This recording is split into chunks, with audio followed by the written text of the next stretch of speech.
Hello दोस्तों, आज हम लोग इस वीडियो में पेपर कोड KAS 203T 2021-22 का पेपर है। AKTU में पूछा गया है, इंजीनियरिंग मैथमेटिक्स सेकेंड। इस वीडियो में हम लोग सेक्शन C करेंगे इस पेपर का। पार्ट 1 में हम लोगों ने सेक्शन A और सेक्शन B पूरा कर लिया है और हम लोग इस पार्ट 2 के वीडियो में सेक्शन C के क्वेश्चन सॉल्व करेंगे। तो देख लीजिए, एक बार पूरा पेपर देख लीजिए। सेक्शन A में ये 7 क्वेश्चन हैं, A से लेके J तक, और सेक्शन B में 5 क्वेश्चंस दिए हुए हैं, और ये सेक्शन C रहा जिसको हम लोग आज करेंगे।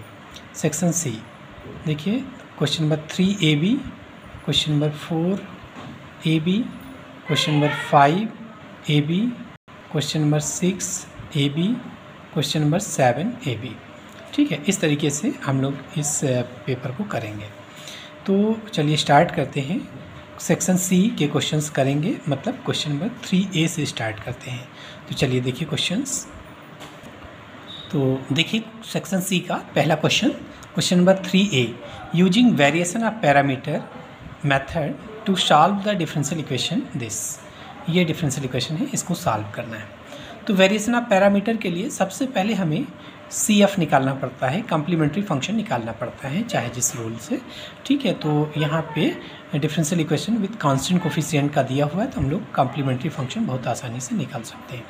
तो देखिए d2 minus 1 y this equal to 2, ये दिया हुआ क्वेश्चन। इसको हम लोग ऐसा भी लिख सकते हैं, पावर -1/2 है तो 2/√1 माइनस e पावर -2x। इसको इक्वेशन 1 कर लीजिए, इसी को सॉल्व करना है। और वेरिएशन ऑफ पैरामीटर, एक चीज़ ध्यान दीजिएगा कि अगर वेरिएशन ऑफ पैरामीटर से कह रहा है तो इसी मेथड से अप्लाई सॉल्व करना होगा, क्योंकि कई क्वेश्चन में डिफरेंट मेथड से सॉल्व हो जाते हैं। दूसरी मेथड से करोगे तो नंबर नहीं मिलेंगे। अगर मेथड मेंशन कर दिया है तो उसी मेथड से आपको क्वेश्चन करना होगा। ठीक है, तो देखिए ये है। अब इसकी ऑक्सिलरी CF निकालना है सबसे पहले। तो ऑक्सिलरी इक्वेशन क्या होगी? ऑक्सिलरी इक्वेशन इस वाले टर्म में d की जगह m रख लेते हैं और 0 के बराबर कर लेंगे। तो m² - 1 इक्वल टू 0, तो m इज इक्वल टू +-1, तो -1 और +1, इसमें किसी को भी पहले मान लीजिए। तो कम्प्लीमेंट्री फंक्शन क्या होता है? CF equal to C1 e power m1x plus C2 e power m2x। ये आपका m1 हो गया और ये m2, दोनों डिस्टिंक्ट हैं। तो CF का क्या रूल है? C1 e power m1x plus C2 e power m2x। Distinct root अगर रियल और डिस्टिंक्ट है तो ये फार्मूला है।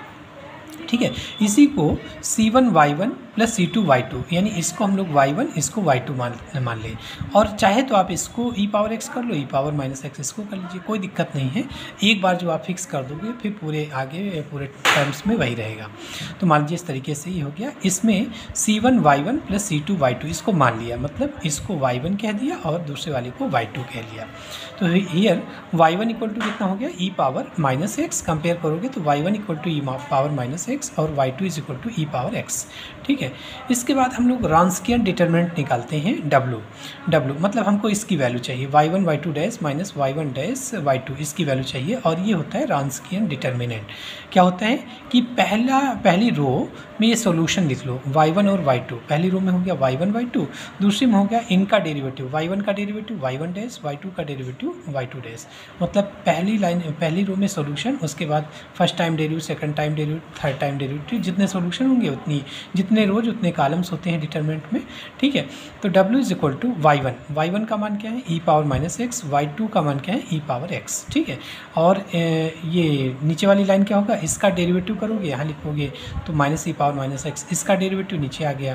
तो ये क्या हुआ? क्रॉस डिटरमिनेंट हल करो, e power -x into e power x, 1 हो गया, माइनस यहाँ ऑलरेडी माइनस लगा है इन दोनों का मल्टीप्लिकेशन, तो 1 + 1 आ गया, दिस इक्वल टू 2 आ गया, है ना। e power -x plus x, e power 0 आ रहा दोनों से। ठीक है, तो कितना आ गया? ये 2 आ गई w की वैल्यू।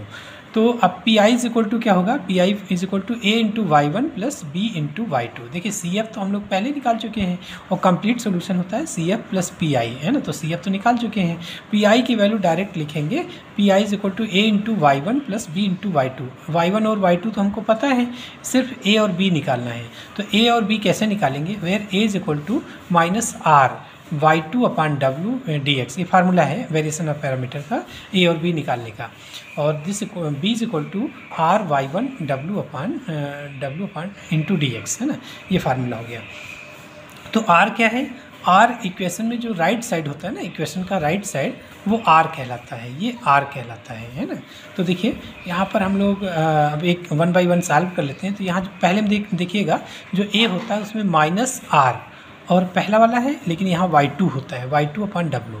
दूसरे वाला प्लस होता है r और ये y2 हो गया, तो ये y1 दूसरा, यानी कि पहले में ए वाले में y2 और बी वाले में y1। पहला वाला माइनस का, दूसरा वाला प्लस का, इसको याद रख लीजिएगा अपान डब्ल्यू को आप ऐसे भी लिख सकते हैं y1 y2 dash minus y1 dash y2। रांस्कियर नहीं लिखना तो आप ये वाला टर्म लिख सकते हैं, ठीक है। तो a is equal to formula minus a is equal to minus r की वैल्यू क्या है, इतनी वैल्यू आर दी है, ठीक है। ऊपर देख लीजिए इक्वेशन में आर की वैल्यू जो राइट साइड में होगा वो आर कहलाएगा, ये है ना। तो ये हो गया आर की वैल्यू यहाँ पर रख लीजिए। तो माइनस आर इंटू y2 की वैल्यू क्या है, y2 की वैल्यू है e पावर x अपान डब्ल्यू कितना निकला है, W2 आया है इंटू डी एक्स। अब इसको हल कर लो। दिस इक्वल टू माइनस तो बाहर आ गया और ये 2 से 2 कैंसिल, e पावर x और इसको पॉजिटिव कर लो तो अपान में लिख सकते हैं 1 अपान e पावर 2x लिख सकते हैं dx। उसके बाद एलसीएम ले लो तो e power 2x minus 1 upon e power 2x under root में। तो अपान वाला जो e पावर 2x है उसका under root e power x होगा, जो कि ऊपर चला जाएगा तो e पावर x हो जाएगा, अंडर रूट से हटेगा तो अपान में हो गया e पावर 2x माइनस 1 और इंटू e पावर x एक हाई है ये, तो कितना हो गया e पावर 2x ये दोनों मिलके e power 2x upon under root e power 2x minus 1। अब इस पूरे को अगर t मान लें, इसका इंटीग्रेशन करना है तो पूरे को t मान लें, अंडर रूट के अंदर की क्वांटिटी को, तो e power 2x minus 1 this equal to t मान लिया तो 2 e पावर 2x dx, इसका तो 0 हो जाएगा, दिस इक्वल टू dt। तो e power 2x dx equal to dt upon 2 हो गया। तो e पावर 2x dx की वैल्यू हो गई dt अपान 2 और अपान में अंडर रूट e की वैल्यू हो गई अंडर रूट t, ठीक है। तो माइनस 1 अपान 2 इसको बाहर कर दो, माइनस 1 अपान 2 ये ऊपर जाएगा तो t पावर माइनस हाफ का integration t power minus half plus 1 मतलब t पावर 1/2 अपान 1/2, ठीक है। तो हो जाएगा t पावर 1/2 अपान 1/2 इसका integration, 1 upon under root t का इंटीग्रेशन, ठीक है। अब ये कितना आ जाएगा, 2 ऊपर जाके कैंसिल हो जाएगा, माइनस का रूट t बचेगा और t की वैल्यू रख लो, t आपने ये माना है तो t की वैल्यू हो गई minus under root 2x minus 1, ठीक है। तो ये तो a की वैल्यू हो गई। चलिए अब हम लोग b निकालते हैं। तो b की वैल्यू ये है, तो देखिए b की वैल्यू है फार्मूला r y1 अपान डब्ल्यू इंटू डी एक्स। आर की वैल्यू आपको पता है 2 upon under root 1 minus e power minus 2x into y1 की वैल्यू क्या थी, e power minus x upon w की वैल्यू 2 इंटू डी एक्स, ठीक है। अब देखिए इसको लिख सकते हैं 2 से 2 cancel, e power minus x अपान अंडर रूट 1 माइनस, इसको लिख सकते हैं e पावर माइनस x का whole square, e power minus 2x हो जाएगा ये, तो इसको लिख सकते हैं e पावर माइनस 2x का होल स्क्वायर। अब e पावर माइनस 2x को t मान लेते हैं, e पावर माइनस x को t मान लेते हैं तो minus e power minus x dx equal to dt आ जाएगा। तो कितना आया, e power minus x dx equal to minus dt आ जाएगा। तो e power minus x dx की वैल्यू हो गई minus dt upon under root 1 minus t square. तो अब ये फार्मूला किसका हो गया, minus dt upon under root 1 minus t square sine inverse t की वैल्यू का है इंटीग्रेशन, इसका इंटीग्रेशन हो जाएगा साइन इनवर्स t और t की वैल्यू रख लीजिए कि t क्या माना था आपने, e पावर माइनस x, तो e power minus x t की जगह e पावर माइनस x रख लो। तो ये b की वैल्यू निकल आई। pi आपने क्या माना था, pi is equal to a into y1 plus b into y2। a की वैल्यू क्या निकली थी, ये वैल्यू a की निकली थी प्लस b इंटू y1 क्या था, e power minus x plus b की वैल्यू अभी आप ये निकाले हैं तो ये हो गया b की वैल्यू इंटू y2 की वैल्यू e पावर x। अब कंप्लीट सोल्यूशन क्या होता है, y is equal to C F plus P है, इसको लिखना जरूर लिखिएगा, मतलब इसको लिखना ना भूलिएगा, है ना, क्योंकि इसके भी नंबर होते हैं, ठीक है। लास्ट में केवल रखना होता है, लेकिन इसको अगर आप भूल गए तो नंबर कट जाएंगे, ठीक है। तो y is equal to C F कितना था, c1 e power minus x plus c2 e power x, ये सी एफ हो गया। pi की वैल्यू, ये वैल्यू आपकी हो गई pi की, तो under root minus under root e power 2x minus 1 e power minus x और फिर माइनस ई पावर एक्स को पहले लिख लो, e power x into sine inverse e power minus x, है ना। इस तरीके से क्वेश्चन कंप्लीट हुआ। चलिए अगला क्वेश्चन फिर डिफरेंशियल इक्वेशन से ही है, लेकिन ये इक्वेशन है 1 plus x whole square d two y upon D x square plus 1 plus x d Y upon D x plus y this equal to 4 into cos log 1 plus x. तो question देखते ही अब आप समझ गए होंगे कि ये इक्वेशन काची यूलर इक्वेशन है। ये कौन सी इक्वेशन है? Cauchy Euler equation. काची यूलर इक्वेशन क्या होती है? देखिए काची यूलर डिफरेंशियल इक्वेशन की पहचान क्या है, कैसे पहचानेंगे? तो देखिए सेकंड डेरिवेटिव है तो से a x plus b whole power 2 होगा, है ना। यहाँ स्क्वायर होगा, ए एक्स प्लस बी का होल स्क्वायर होगा। सेकंड डेरिवेटिव के साथ स्क्वायर, फर्स्ट डेरिवेटिव के साथ d Y upon D x के साथ ए एक्स प्लस बी की पावर 1 होगा। अगर यहाँ d three y upon D x cube होता है तो उसके साथ क्या होता है इंटू में ए एक्स प्लस बी का होल क्यूब होता है, उसमें क्यूब वाले में, है ना। D three y upon D x cube वाले में कोफिशिएंट होता है ए एक्स प्लस बी का होल क्यूब। अगर ऐसा है, ऐसा बन जाता है तो वो काची यूलर डिफरेंशियल इक्वेशन कहलाती है। तो यहाँ ये काची यूलर डिफरेंशियल इक्वेशन है। इसको सॉल्व करने के लिए क्या पुट करते हैं, इसी वैल्यू को जेड मान लेते, ई पावर जेड मान लेते हैं, हमेशा यही मानेंगे। काची यूलर इक्वेशन अगर पहचान में आ गई तो हमेशा इसको मानेंगे ई पावर जेड, केवल इसको। तो ए एक्स प्लस बी को ई पावर जेड मान लिया तो जेड इक्वल टू क्या हो जाएगा, लॉग ए, दोनों साइड लॉग ले लो तो z equal to log a x plus b. उसके बाद इस वाले टर्म को क्या लिखोगे, a x plus b d Y upon D x, इसको ए इंटू डी वाई लिखोगे, जहाँ पर अब डी क्या हो गया, डी जेड में चेंज किया हो गया, डी मतलब डी अपान डी जेड हो गया। इसी तरीके स्क्वायर वाला क्या हो जाएगा, a x plus b whole square d two y upon D x square किसके बराबर हो जाएगा, ए स्क्वायर आ जाएगा इंटू में d d minus 1 into y. A x plus b whole cube d three y upon D x cube किसके बराबर हो जाएगा, a cube d d minus 1 d minus 2 y. अब बताओ ऐसे आगे लिख लोगे, a x plus b whole power 4 d power 4 upon D x की पावर 4 क्या बनेगा, a power 4 d d minus 1 d minus 2 d minus 3 into y, है ना। तो कितने भी टर्म होंगे वो हम सब इससे लिख सकते हैं। तो यहाँ बस डायरेक्ट ये वैल्यू लिख देना है और उठा के सारी वैल्यू यहाँ पे रख लेंगे तो वो बन जाएगी linear differential equation with constant coefficient. फिर वो कांस्टेंट कोफिशिएंट वाले रूल अप्लाई करके सॉल्व कर लेंगे। तो एक तो ये है कि अगर इसके कोफिशिएंट ए एक्स प्लस बी के फॉर्म में है, कोफिशिएंट अगर ए एक्स प्लस बी का फॉर्म है तो इस तरीके का हो गया। अगर यहाँ केवल एक्स है कोफिशिएंट, ठीक है, तो कोई बात नहीं, ए की वैल्यू 1, इसी में ए की वैल्यू 1 और बी की वैल्यू 0 है तो ये हो जाएगा आपका x square d two y upon D x square plus x d Y upon D x plus y this equal to F x का कोई फंक्शन, एक्स का कोई फंक्शन होगा। फिर इसमें भी वही काम करना है तो x equal to e power z मानेंगे, यहाँ जो होगा उसी को जेड मान लेंगे। तो x equal to e power z, इसके पहले वाले में क्या था, ए एक्स प्लस बी था का होल स्क्वायर, तो इसको माना था जेड, तो यहाँ पर केवल एक्स है तो एक्स को मान लेंगे ई पावर जेड, तो z equal to log x हो गया। तो x d x d Y upon D x equal to d Y upon d z आ जाएगा। इसको डी वाई लिखेंगे, डी का मतलब है वेयर, डी का मतलब हो, ध्यान दीजिएगा, डी का मतलब होगा डी अपान डी जेड, क्योंकि एक्स को आपने जेड में चेंज कर लिया है, एक्स को जेड में चेंज कर लिया है तो अब डी जेड के फॉर्म में होगा, ठीक है। तो x square d two y upon D x square क्या हो जाएगा, देखो ए की वैल्यू इस बार 1 है तो यहाँ ए नहीं लिखेंगे तो d d minus 1 into y हो गया। X cube d three y upon D x cube किसके बराबर हुआ, d d minus 1 d minus 2 into y. इसी तरीके एक्स की power 4 d 4 y upon D x की power 4 d d minus 1 d minus 2 d minus 3 into y, है ना। तो जितने दिए होंगे टर्म उतने वैल्यू हम यहाँ पे लिख के डायरेक्ट गिवन डिफरेंशियल इक्वेशन में रख देंगे। पहचान क्या है काची यूलर इक्वेशन में, भूलिएगा नहीं, काची यूलर इक्वेशन में जितने टाइम डेरिवेटिव उतने यहाँ पर उतनी पावर यहाँ मिलेगी आपको, ठीक है। सेकंड टाइम डेरिवेटिव तो एक्स स्क्वायर आएगा, ठीक है। दो चीज़ें यहाँ ध्यान देनी है, ठीक है। काची यूलर इक्वेशन में दो चीज़ें ध्यान देनी है, देखिए काची यूलर तो दो चीज़ ध्यान देनी है ना। एक यहाँ पर एक D two y upon D x square में आपको देखना है कि सेकंड डेरिवेटिव होनी चाहिए, ठीक है। और D Y upon D x में D Y upon D x में फर्स्ट डिग्री का यानी इसकी पावर 1 होनी चाहिए। अगर थर्ड डेरिवेटिव का है तो a x plus b whole cube होना चाहिए उसके साथ में, ठीक है।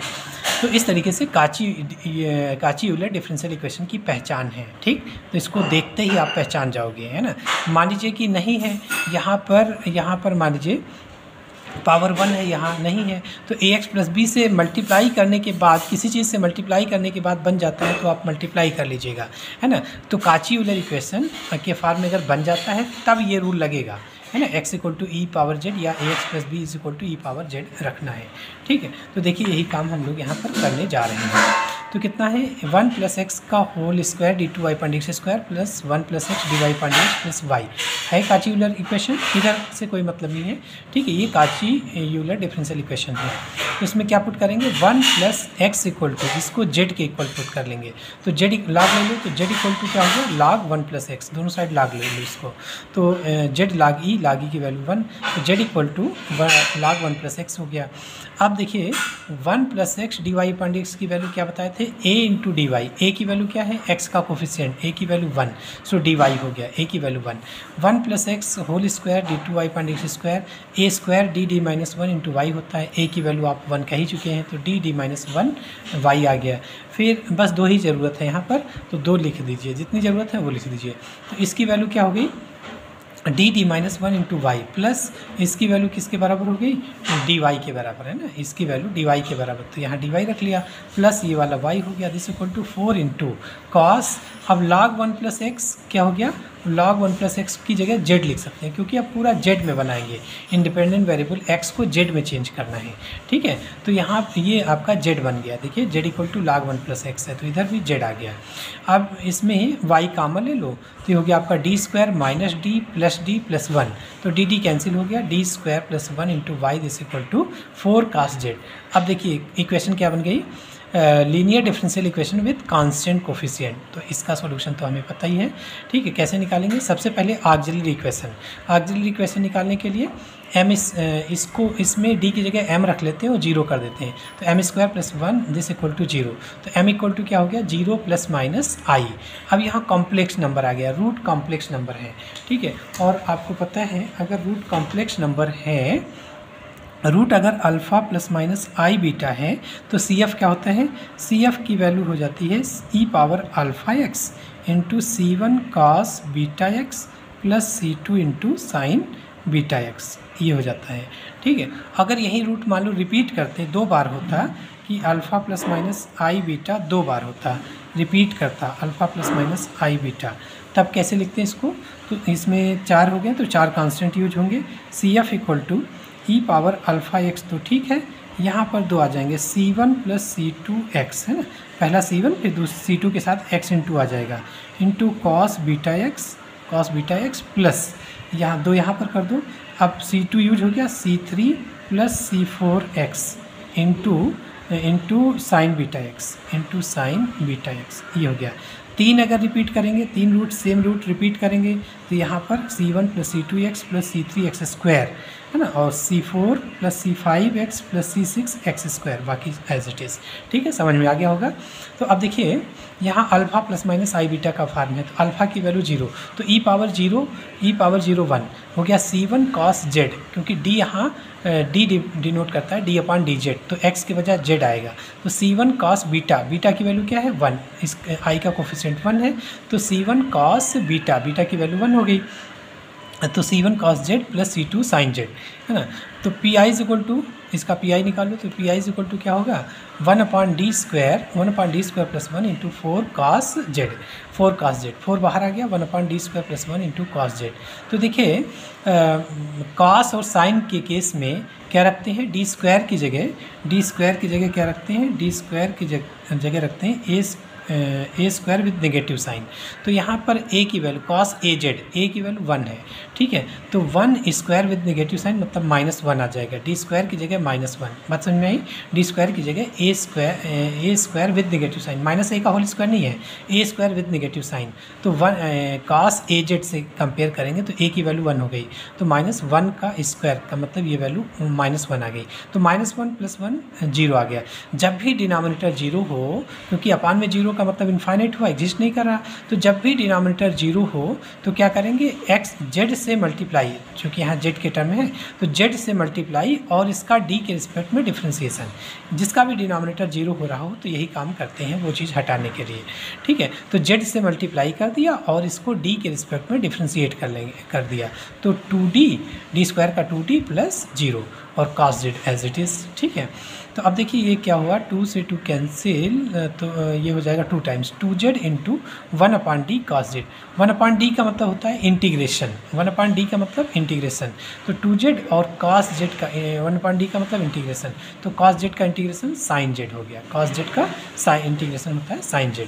तो कंप्लीट सोल्यूशन क्या हुआ, y is equal to C F plus P I, तो y is equal to C F की वैल्यू क्या थी, c1 cos z प्लस c2 sin z, और पी आई की वैल्यू आई है 2z sin z।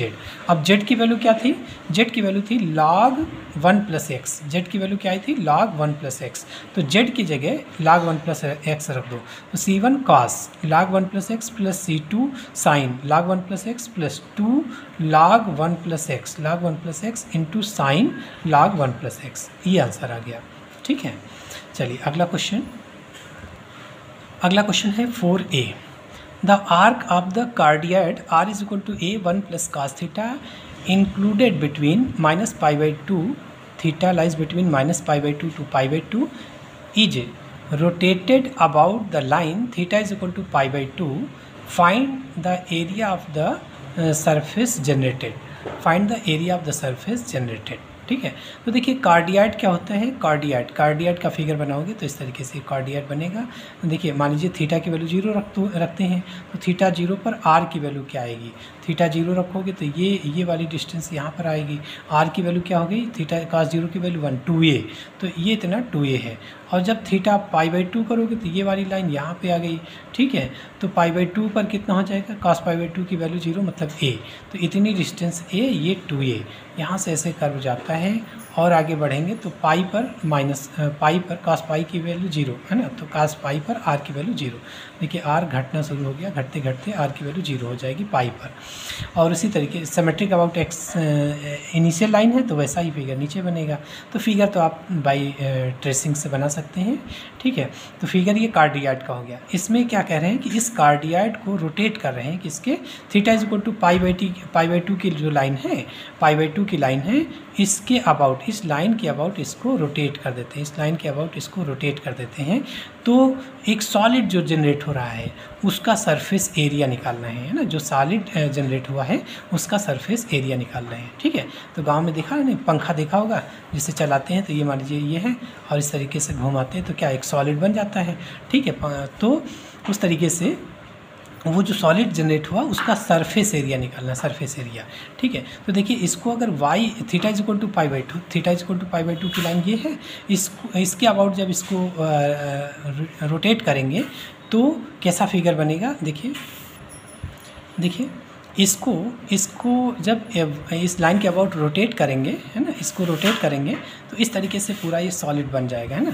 तो अगर एक इतने पोर्शन, इतने आर्क पर विचार करें कि उसका सरफेस कितना होगा, ये देखिए इतना आर्क अगर ले लें और इसको थीटा इज इक्वल टू π/2 की लाइन के अबाउट रिवॉल्व कर दें तो उसका सरफेस, ये सरफेस ऐसे जनरेट करेगा, इतना, है ना, चारों तरफ इतना ये सरफेस जनरेट करेगा, ठीक है। तो इसी तरीके से जो पूरा सरफेस जनरेट हुआ है इसका सरफेस एरिया बताना है, टोटल सरफेस एरिया बताना है, ठीक है।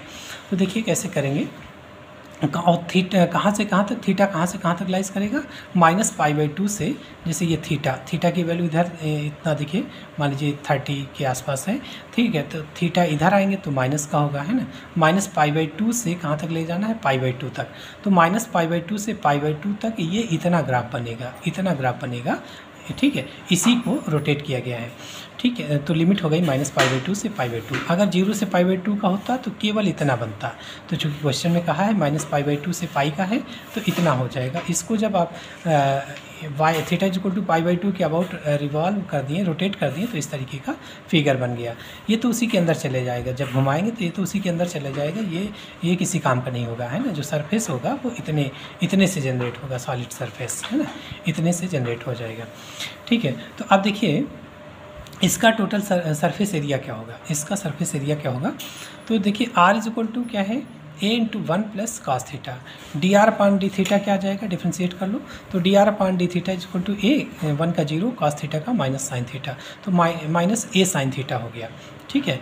तो फार्मूला क्या है, the surface area generated by rotating the curve about the line theta is equal to pi by two, theta is equal to pi by to, इस लाइन के अबाउट जब रोटेट कर रहे हैं पोलर फॉर्म में ये फार्मूला होता है S equal to 2 pi alpha to beta, जहाँ से जहाँ तक रोटेट कर रहे हैं, तो यहाँ माइनस पाई बाई टू से पाई बाई टू तक रोटेट कर रहे हैं, r cos theta under root are square plus D R upon D theta का whole square into D theta.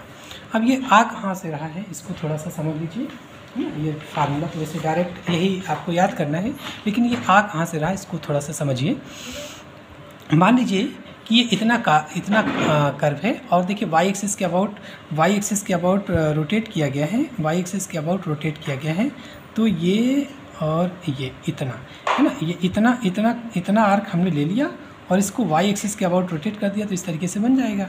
तो ये इतना ये डी एस होगा ना सरफेस पर, सरफेस ये आर्क का पोर्शन इतना डी एस हो गया।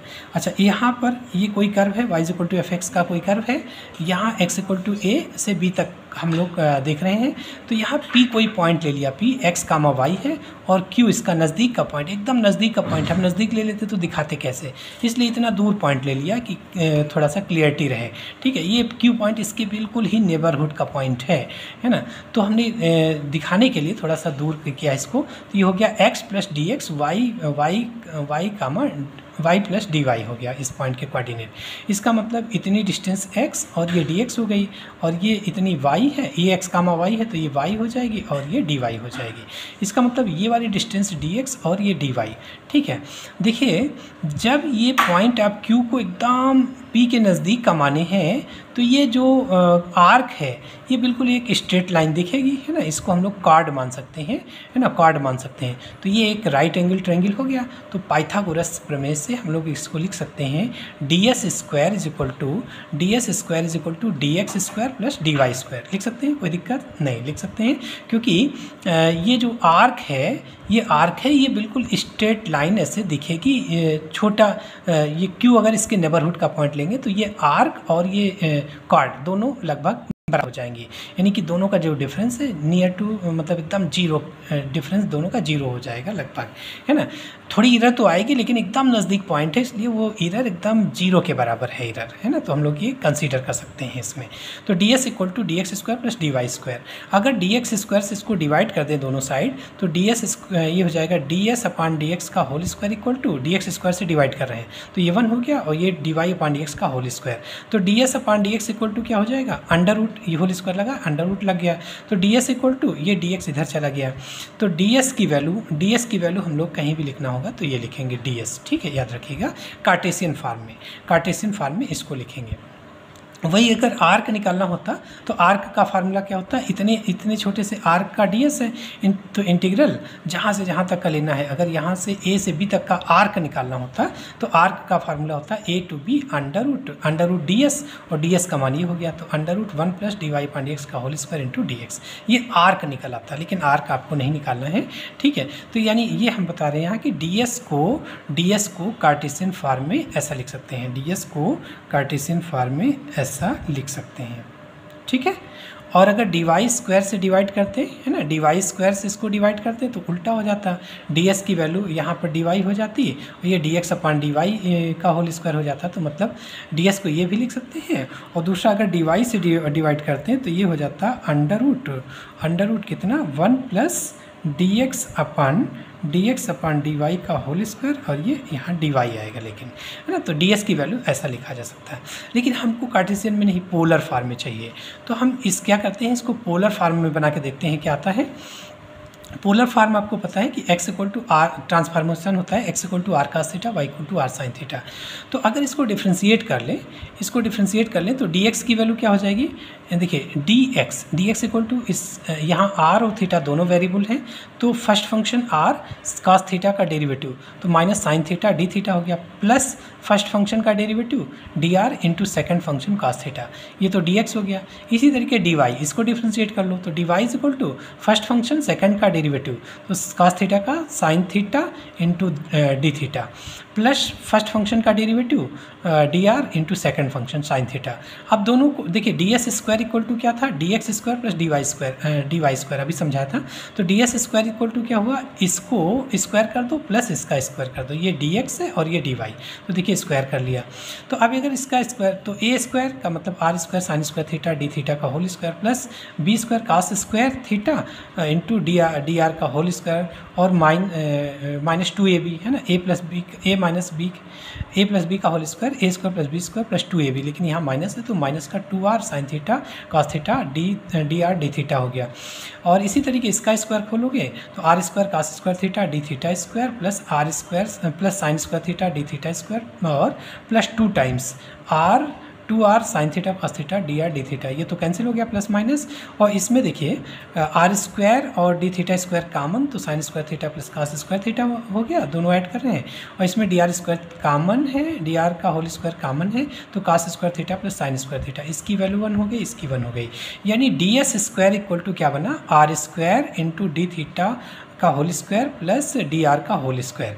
ठीक है, अब इसको अगर डी थीटा स्क्वायर से डिवाइड करें तो D S upon D theta का whole square equal to R square plus D R upon D theta का होल स्क्वायर।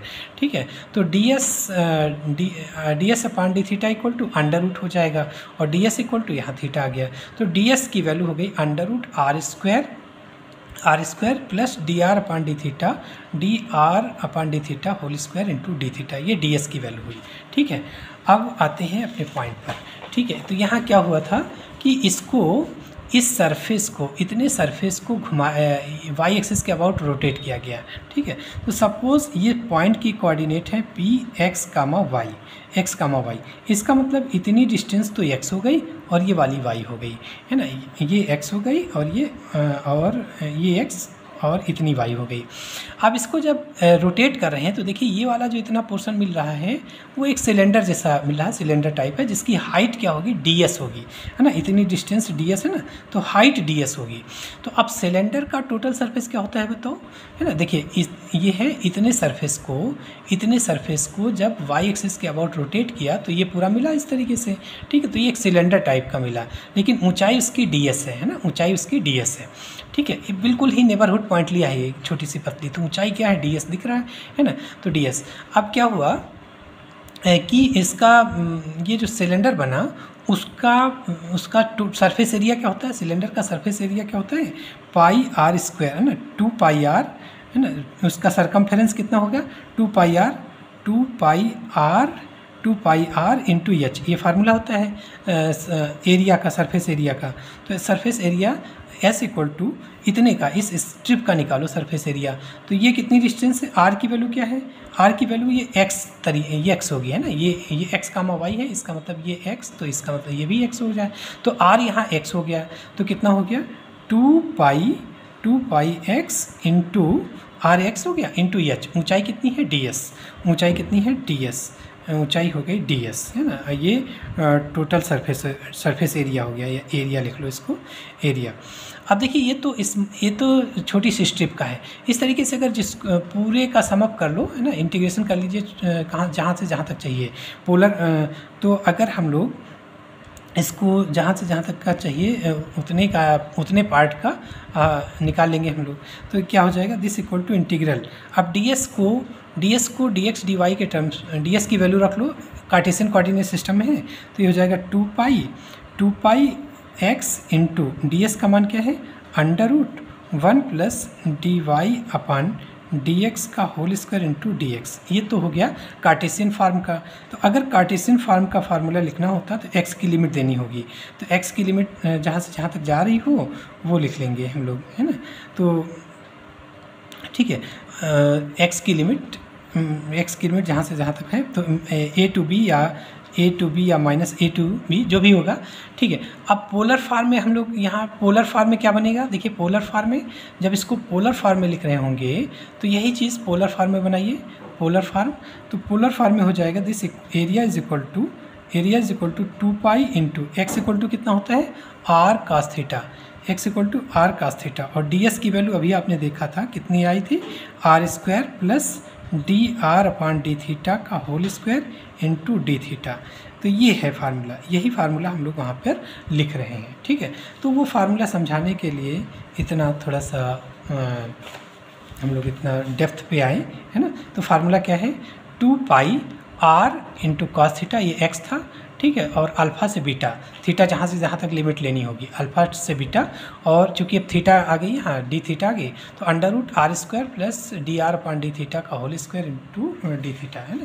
देखिए यही फार्मूला था यहाँ पर, 2 पाई और इंटीग्रल लगाएंगे, ये तो एक स्ट्रिप का है, और जहाँ से जहाँ तक लेना होगा तो अल्फ़ा टू बीटा, तो 2 पाई आर कास थीटा, देखिए 2 pi r cos theta under root are square plus D r upon d theta का whole square into D theta, याद रखना है इसको। इसी तरीके अगर हम लोग इसको वाई एक्सिस के अबाउट, इसके अबाउट रोटेट करते हैं तो यहाँ पर वाई होता तो इसका मतलब आर साइन थीटा हो जाता, ठीक है, और लिमिट जहाँ से जहाँ तक होगी। तो अब वैल्यू रख लीजिए, तो 2 pi minus pi by 2 to pi by, alpha की वैल्यू लिमिट क्या है, कहाँ से कहाँ तक ले जाना है, minus pi by 2 to pi by 2, question में भी दिया है कि minus pi by 2 to pi by 2, ठीक है, minus pi by 2 to pi by 2, और ये आ गया आर की वैल्यू क्या है, आर ये कास थीटा हो गया, सॉरी कास थीटा पहले लिख लिया, फिर आर की वैल्यू क्या है, a into 1 plus cos theta, R की वैल्यू क्वेश्चन से देखिए कार्डियाड दिया है, आर जो है वो कार्डियाड दिया है, तो आर की वैल्यू रख लो a into 1 plus cos theta, R की वैल्यू रख लिया, under root are square, R की वैल्यू रख लिया, और plus A square sine square theta, तो this 2 pi A minus pi by 2 to pi by 2 cos theta into देखिए A बाहर कर दिया था 1 प्लस कास थीटा, और यहाँ से ए स्क्वायर बाहर निकालो तो ए आ गया, अंडर रूट इसका होल स्क्वायर खोला तो 1 plus cos square theta plus 2 cos theta plus sine square theta, cos square theta sine square theta मिलके 1, और 1 ऑलरेडी है तो 2 प्लस 2 कास थीटा, 2 कॉमन आ जाएगा, 1 प्लस कास थीटा, ठीक है। तो 1 प्लस कास थीटा एक साथ करो तो ये √2 आया, √2 को हम लोग बाहर कर दिए, √2 को बाहर कर देंगे, कहाँ किया √2, अच्छा √2 अभी पड़ा है यहीं पर, तो 1 प्लस कास थीटा की पावर 1/2, और ये 1 प्लस कास थीटा ये है, तो 1 प्लस कास थीटा की पावर 3/2 हो गया, इंटू ये कास थीटा √2 अब बाहर निकाल दो, तो 2 इंटू 2, हाँ एक चीज़ और देखो, ये यहाँ कास थीटा जो है इवन फंक्शन होता है, तो इंटीग्रेंड इवन, तो -π/2 टू π/2 को 2 टाइम्स 0 टू π/2 लिख सकते हैं, तो 2 टाइम्स 0 टू π/2 लिख लिया, क्योंकि इंटीग्रेंड हमारा इवन है, इवन फंक्शन है, ठीक है, कास हमेशा इवन फंक्शन होता है। तो ये हो गया रूट, अब √2 को भी बाहर निकालो, तो 4√2 पाई ए स्क्वायर और 0 टू π/2 कास थीटा, और अब देखिए इसको हल करना है, पावर 3/2 लगा है, तो हम लोग इस 1 को हटा लिया, तो 1 प्लस कास थीटा का मान 2 कास स्क्वायर थीटा माइनस 1 से 1 कैंसिल, डी थीटा आ गया, तो ये कितना हुआ 2 की पावर 3/2 और एक 2 की पावर 1/2, है ना। तो देखिए 4√2 पाई ए स्क्वायर 2 की पावर 3/2 बाहर चला गया, 0 टू π/2 कास थीटा इंटू ये कास स्क्वायर थीटा/2 की पावर 3/2 का मतलब कास क्यूब थीटा/2 आ गया डी थीटा। अच्छा, अब ये थीटा में है, थीटा/2 में है, तो सेम एंगल लाने के लिए चलिए हम लोग देखते हैं, इसकी वैल्यू रखते हैं, तो कास थीटा इक्वल टू होता है 4 cos cube theta minus 3 cos theta, ठीक है। तो यहाँ से कास क्यूब थीटा की वैल्यू निकालो, तो cos cube theta is equal to ये उधर किया तो 3 cos theta plus cos 3 theta upon 4, अब आपको कास क्यूब थीटा/2 चाहिए, तो थीटा की जगह पे थीटा/2 रख लो इसमें, तो कास क्यूब थीटा/2 मिल जाएगा, तो कास क्यूब थीटा/2 इज इक्वल टू 3 कास थीटा/2 प्लस कास थीटा/2, तो 3 थीटा की जगह क्या रख रहे हैं, थीटा की जगह आपको कास क्यूब थीटा/2 चाहिए, तो थीटा की जगह थीटा/2 रख रहे हैं, तो यहाँ थीटा/2 हो जाएगा, ये हो जाएगा 3 थीटा/2। तो चलिए आगे देखते हैं, S equal to 4 into 4 pi A square, देखिए 4 इंटू 4 पाई ए स्क्वायर कैसे बना, ये देखिए 4 और √2 और 2 की पावर 3/2 मिला के 2 की पावर 4/2 मतलब 2 स्क्वायर, वो भी 4 हो गया, 4 इंटू 4 16 पाई ए स्क्वायर, ठीक है। तो हो गया 16 पाई ए स्क्वायर, और लिमिट 0 टू π/2 कास थीटा, और 3/2 वहीं थीटा की जगह थीटा/2 रखा, तो थीटा/2 रखा, तो ये कितना आ गया, एक मिनट, तो देखिए यहाँ कास क्यूब थीटा/2 की वैल्यू हमको रखना है इससे, ठीक है। तो यहाँ थीटा की जगह θ/2 रख लें पूरे में, तो हमको cos³ θ/2 मिल जाएगा। तो रख लिया, ये cos θ हो गया और ये हुआ 3/4 इंटू cos θ। थीटा की जगह θ/2 रखना है, प्लस 1/4 इंटू cos 3, थीटा की जगह θ/2, तो 3θ/2 d थीटा। ठीक, फिर इसको अलग अलग करिए, तो 3/8 कर दिया, 2 से मल्टीप्लाई और डिवाइड कर दिया, तो 3/8 हो गया। 3/8 इंटू cos θ/2 प्लस इसको भी 2 से मल्टीप्लाई डिवाइड कर दीजिए, तो 2/8 और ये हो जाएगा cos 3θ d थीटा। ठीक है। अब देखिए this equal to 16 πa² 0 to π/2, ये आ गया आपका 3/8 into 2 cos a cos b का formula cos a plus b theta plus θ/2 मिलके 3θ/2 हो गया, और plus cos a minus b theta minus θ/2 हो जाएगा, plus 1/8 2 cos a cos b का फार्मूला लगाओ, तो cos a प्लस b तो थीटा प्लस 3π/2, तो ये हो जाएगा 5θ/2 plus cos a minus b तो थीटा माइनस 3θ/2, तो माइनस θ/2 होगा, लेकिन cos minus theta equal to cos theta होता है, और ये हो गया आपका d theta. This equal to 16 πa² 3/8। अब इसका कर दो इंटीग्रेशन, इसका इंटीग्रेशन कर दीजिए, तो क्या हो जाएगा cos 3θ/2 का इंटीग्रेशन sin 3θ/2 अपान 3/2 हो जाएगा, इसका डेरिवेटिव अपान में रहता है, प्लस cos का sin 3θ/2 अपान 1/8 इंटू cos 5θ/2 का हो गया sin 5θ/2 upon 5/2 plus sin cos का sin θ/2 अपान 1/2 लिमिट 0 to π/2।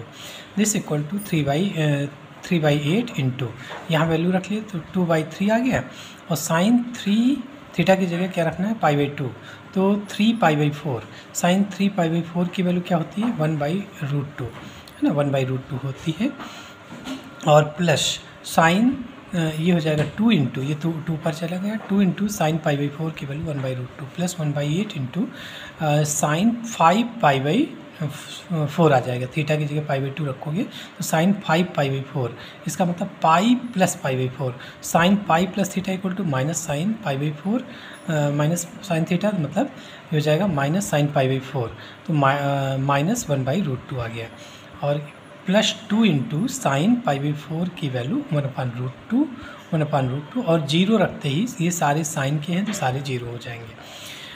अब देखिए इसको 3/8 इंटू इसमें 2/√2 कॉमन है, तो यहाँ से 1/3 प्लस 1 आ जाएगा, तो 1/3 प्लस 1 4/3 आ गया, प्लस 1/8 इंटू इसमें भी 2/√2 कॉमन निकाल लो, तो हो जाएगा माइनस का 1/5 प्लस 1, तो माइनस 1/5 प्लस 1 कितना हो जाएगा 4/5।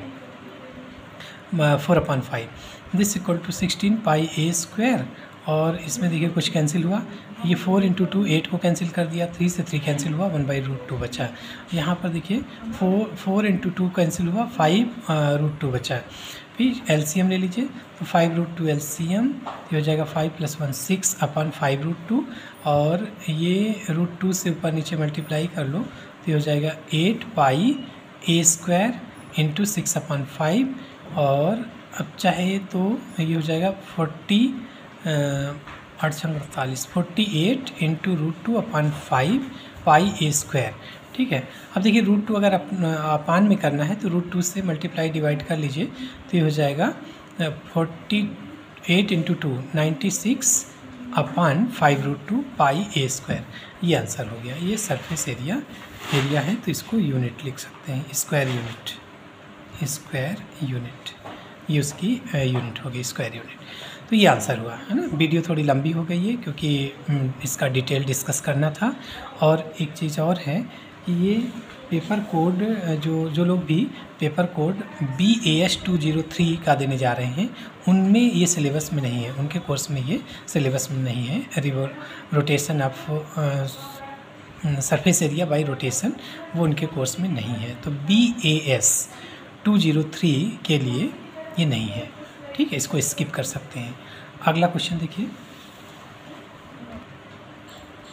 अगला क्वेश्चन 4B, ये डिरिचलेट थ्योरम का है, तो ये भी पेपर कोड BAS 203 के लिए नहीं है, ये पेपर कोड KAS 203T और KS 203 इन सब के लिए है, यानी जो लोग कैरी वर्क का पेपर दे रहे हैं, है ना, उनके लिए है।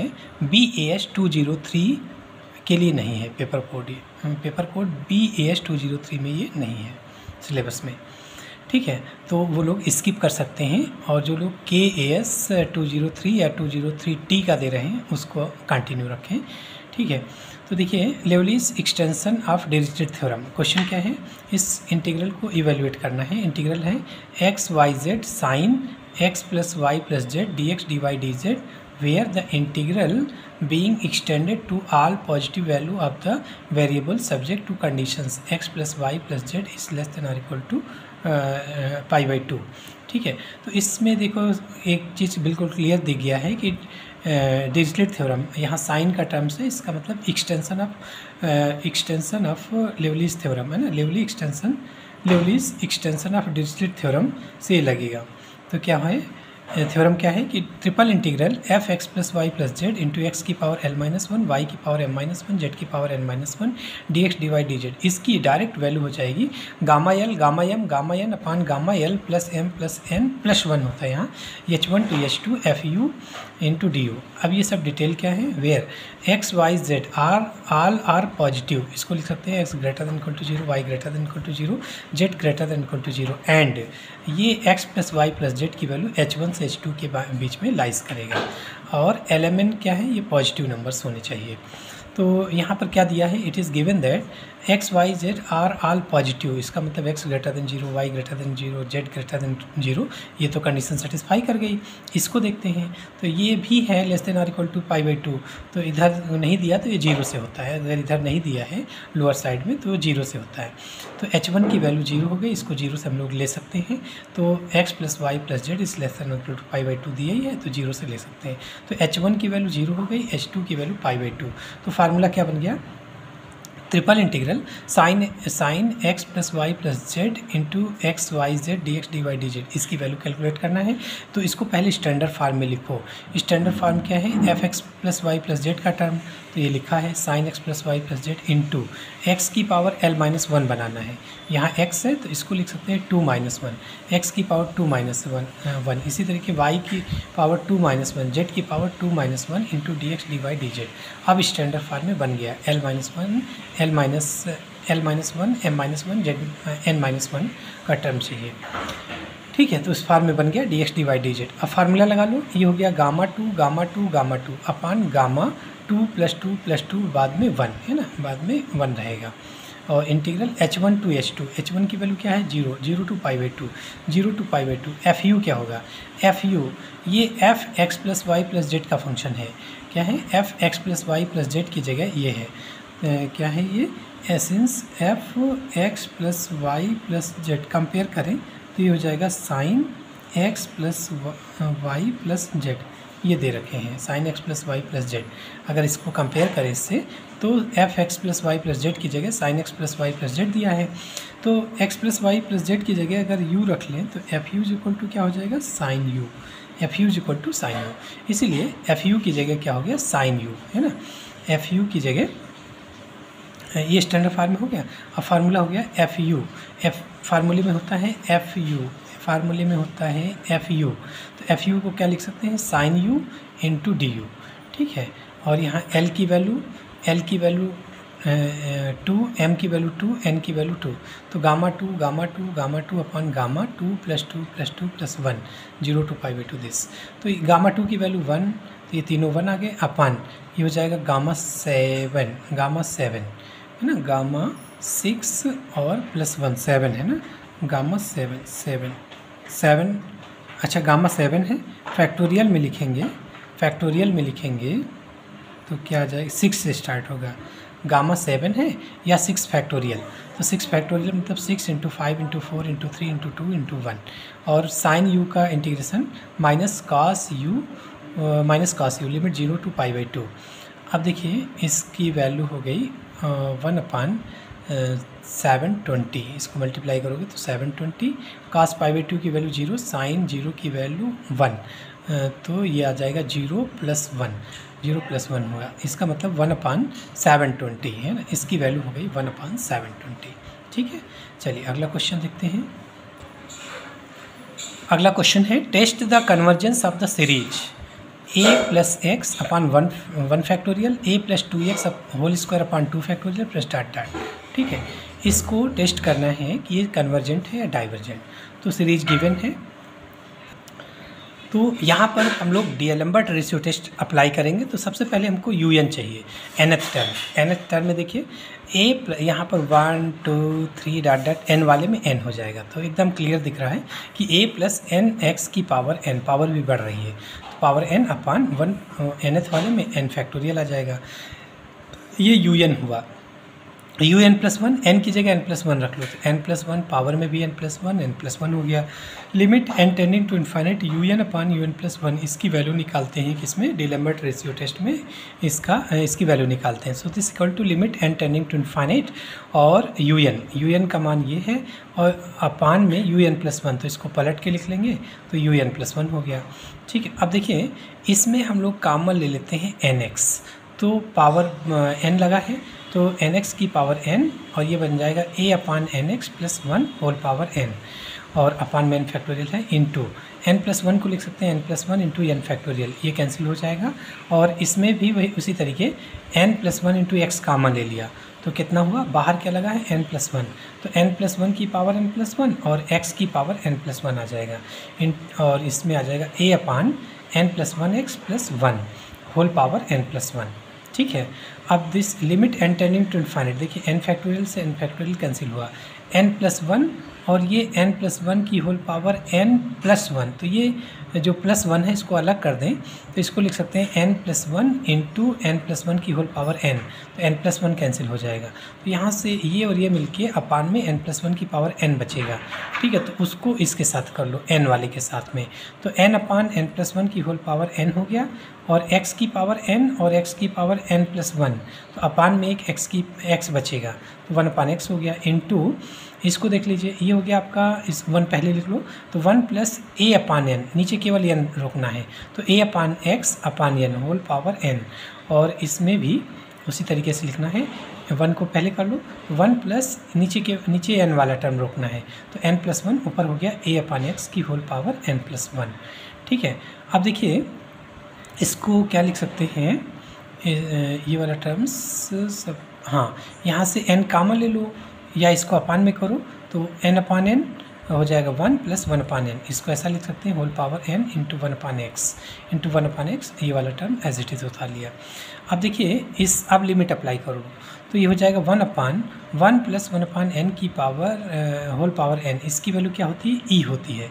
फार्मूला देखिए, limit n tending to infinite 1 + a/n whole power n, इसकी वैल्यू होती है e⁻a। ठीक है, तो इसमें क्या हो जाएगा, यहाँ पर ये तो 1/n है, तो 1/, फिर 1 + 1/n की होल पावर n हो गया, तो इसमें a की वैल्यू 1 है, तो a की वैल्यू 1 रखते ही e आ जाएगा अपान में, 1/अपान में आ गया, तो 1/e हो गया इंटू 1/x प्लस, इसको देख लो तो इससे कंपेयर करो तो a की वैल्यू ये है, तो ये e पावर में हो जाएगा लिमिट रखने पर, तो ये हो जाएगा e⁻a/n। ठीक है, अब देखिए अगर यहाँ n है तो ये n होना चाहिए, ये n + 1 है तो ये n + 1 कर दीजिए, कोई दिक्कत नहीं, वैल्यू वही रहेगी। n + 2 है, ये भी 1 + 2 हो गया, तो वैल्यू वही रहेगी। ठीक है, तो मतलब limit n tending to infinite 1 + a/n + 1 है, तो यहाँ भी n + 1 है, तो ये e⁻a ही रहेगा, इसका मतलब ये भी e⁻A का मतलब ये वाली वैल्यू हो जाएगी कैपिटल A से कंपेयर करें तो e⁻a/x हो गया, तो e⁻a/x कैंसिल हो गया, क्या बचा 1/ex आ गया लिमिट लेने पर।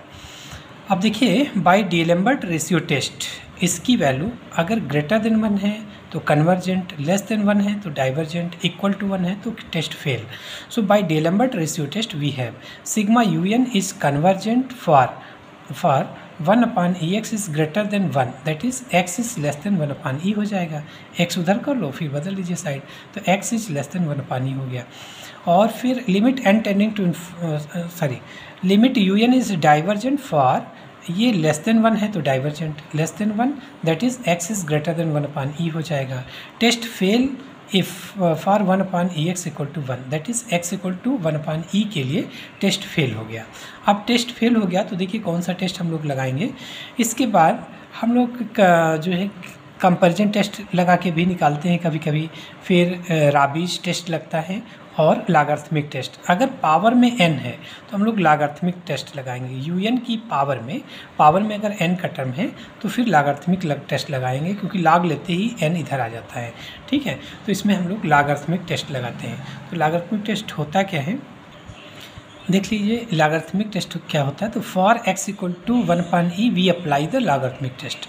अब लॉगरिथमिक टेस्ट होता क्या है कि limit if limit n tending to infinite n into log un upon un plus 1 is equal to k, इसकी वैल्यू k आ जाए। रेशियो टेस्ट में क्या था कि केवल इसकी value limit n tending to infinite इसकी वैल्यू k आ जाती थी, तो ये कंडीशन हुआ करती थी। यहाँ क्या हुआ, लॉग उसके पहले n log un upon un plus 1 इसकी वैल्यू निकालेंगे।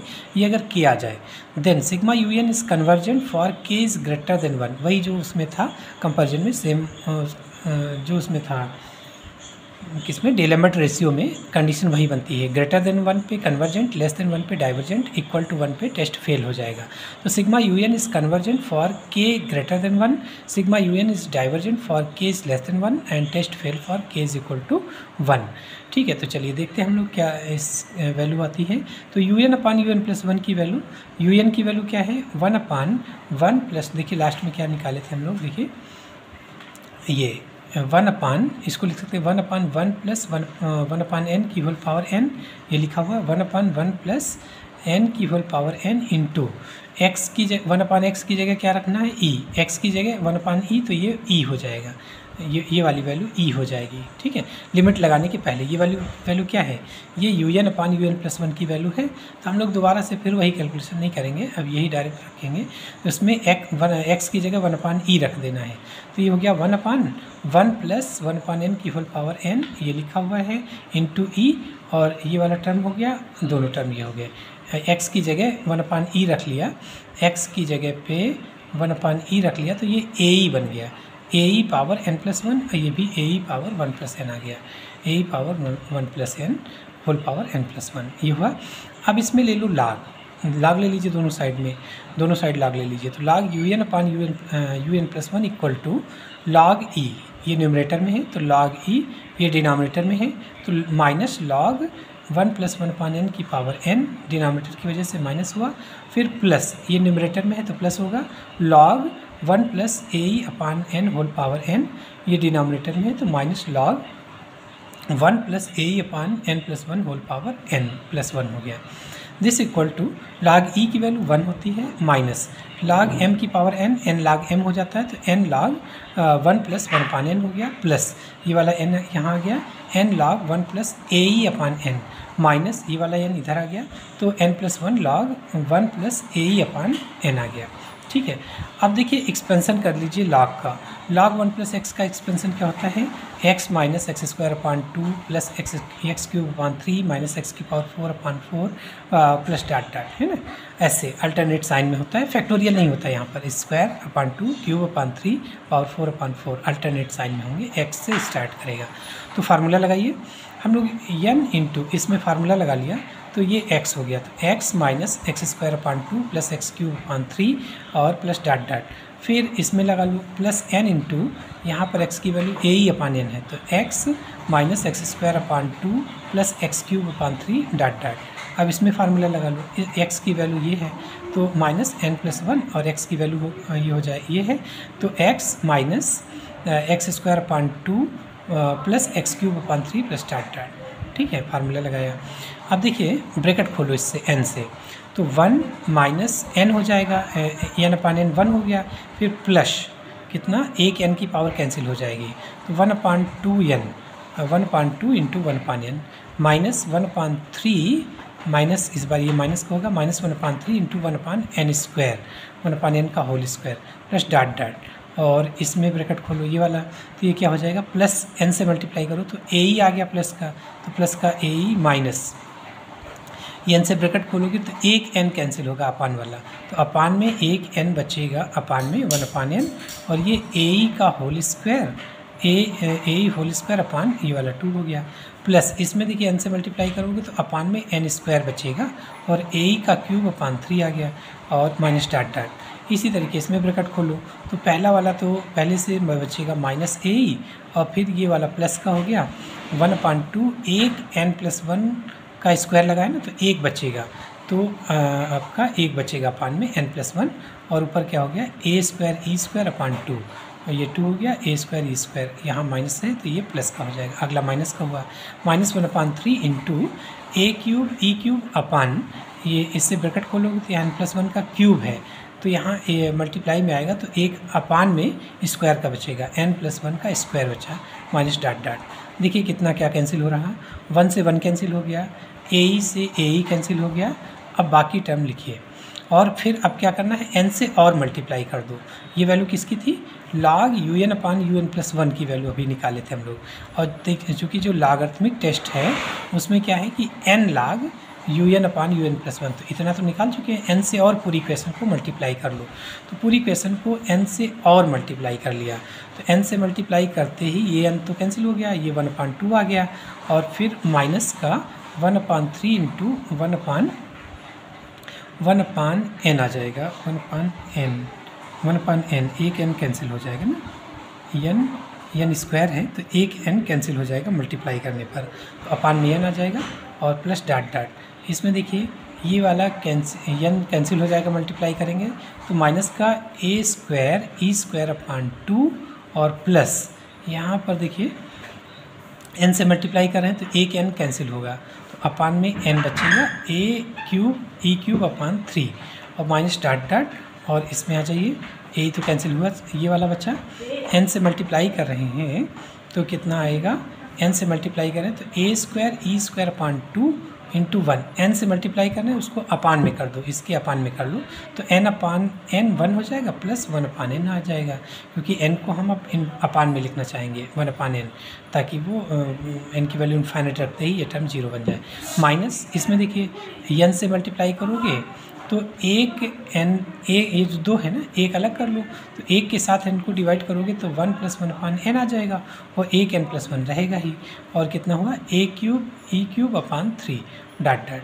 अब क्या करना है, n की वैल्यू इनफाइनाइट रखना है, taking limit n tending to infinite ले लो, तो इनफाइनाइट रखते ही ये 0 आ गया, 1/∞ 0, और आपका ये वाला और ये वाला टर्म हाँ माइनस का a²e²/2 आ जाएगा, इसमें n नहीं है तो ये बचेगा, और बाकी सब में इसमें n है, ये सब कैंसिल। इसमें जब n की वैल्यू इनफाइनाइट रखोगे तो 1 + 1/∞ मतलब ये 0 हो गया, ये इतना बचेगा केवल, तो प्लस का a²e²/2। बाकी अब देखिए सब में इसमें n की वैल्यू इनफाइनाइट रखते ही 1/∞ ये 0 हुआ, 1 + 0 मतलब ये 1 हो गया, और n की वैल्यू इनफाइनाइट रखते ही ये इनफाइनाइट आ गया, इनफाइनाइट तो 1/∞ पूरा 0 आ गया, तो आगे के सारे टर्म्स 0 हो जाएंगे। तो अब क्या बचा, ये वाला भी प्लस माइनस कैंसिल हुआ, क्या बचा 1/2। अब बताइए 1/2 की 1/2 एक से छोटा है या बड़ा, तो एक से छोटा है, इसका मतलब डाइवर्जेंट हो गया है ना, इसकी वैल्यू अगर लेस देन 1 आती है तो डाइवर्जेंट, ऊपर लिखा था हम लोगों ने, तो so this implies that sigma un is divergent for x = 1/e। हम लोग x = 1/e के लिए चेक कर रहे थे, है ना, किस केस के लिए, x = 1/e को चेक कर रहे थे, इसमें लॉगरिथमिक टेस्ट लगाए थे, तो x = 1/e के लिए भी डाइवर्जेंट आ गया, x = 1/e के लिए भी डाइवर्जेंट आ गया। सो सॉरी x = 1/e, अगला क्वेश्चन डाइवर्जेंट आ गया, x = 1/e के लिए डाइवर्जेंट। तो अब इसको कंबाइन करके लिख लेते हैं, कंबाइन करके इसको लिख सकते हैं कि sigma un is convergent for x is less than 1/e and divergent for x is greater than or equal to 1/e। तो अच्छा क्वेश्चन था ये। चलिए अगला क्वेश्चन देखिए, क्वेश्चन नंबर 5b देखिए, obtain Fourier series for the following function f x equal to ये दे रखे हैं -पाई टू पाई इसकी रेंज है और ये डिड्यूस करना है 1/1 factorial plus 1/3 factorial plus 1/5 factorial this equal to π/8 है ना।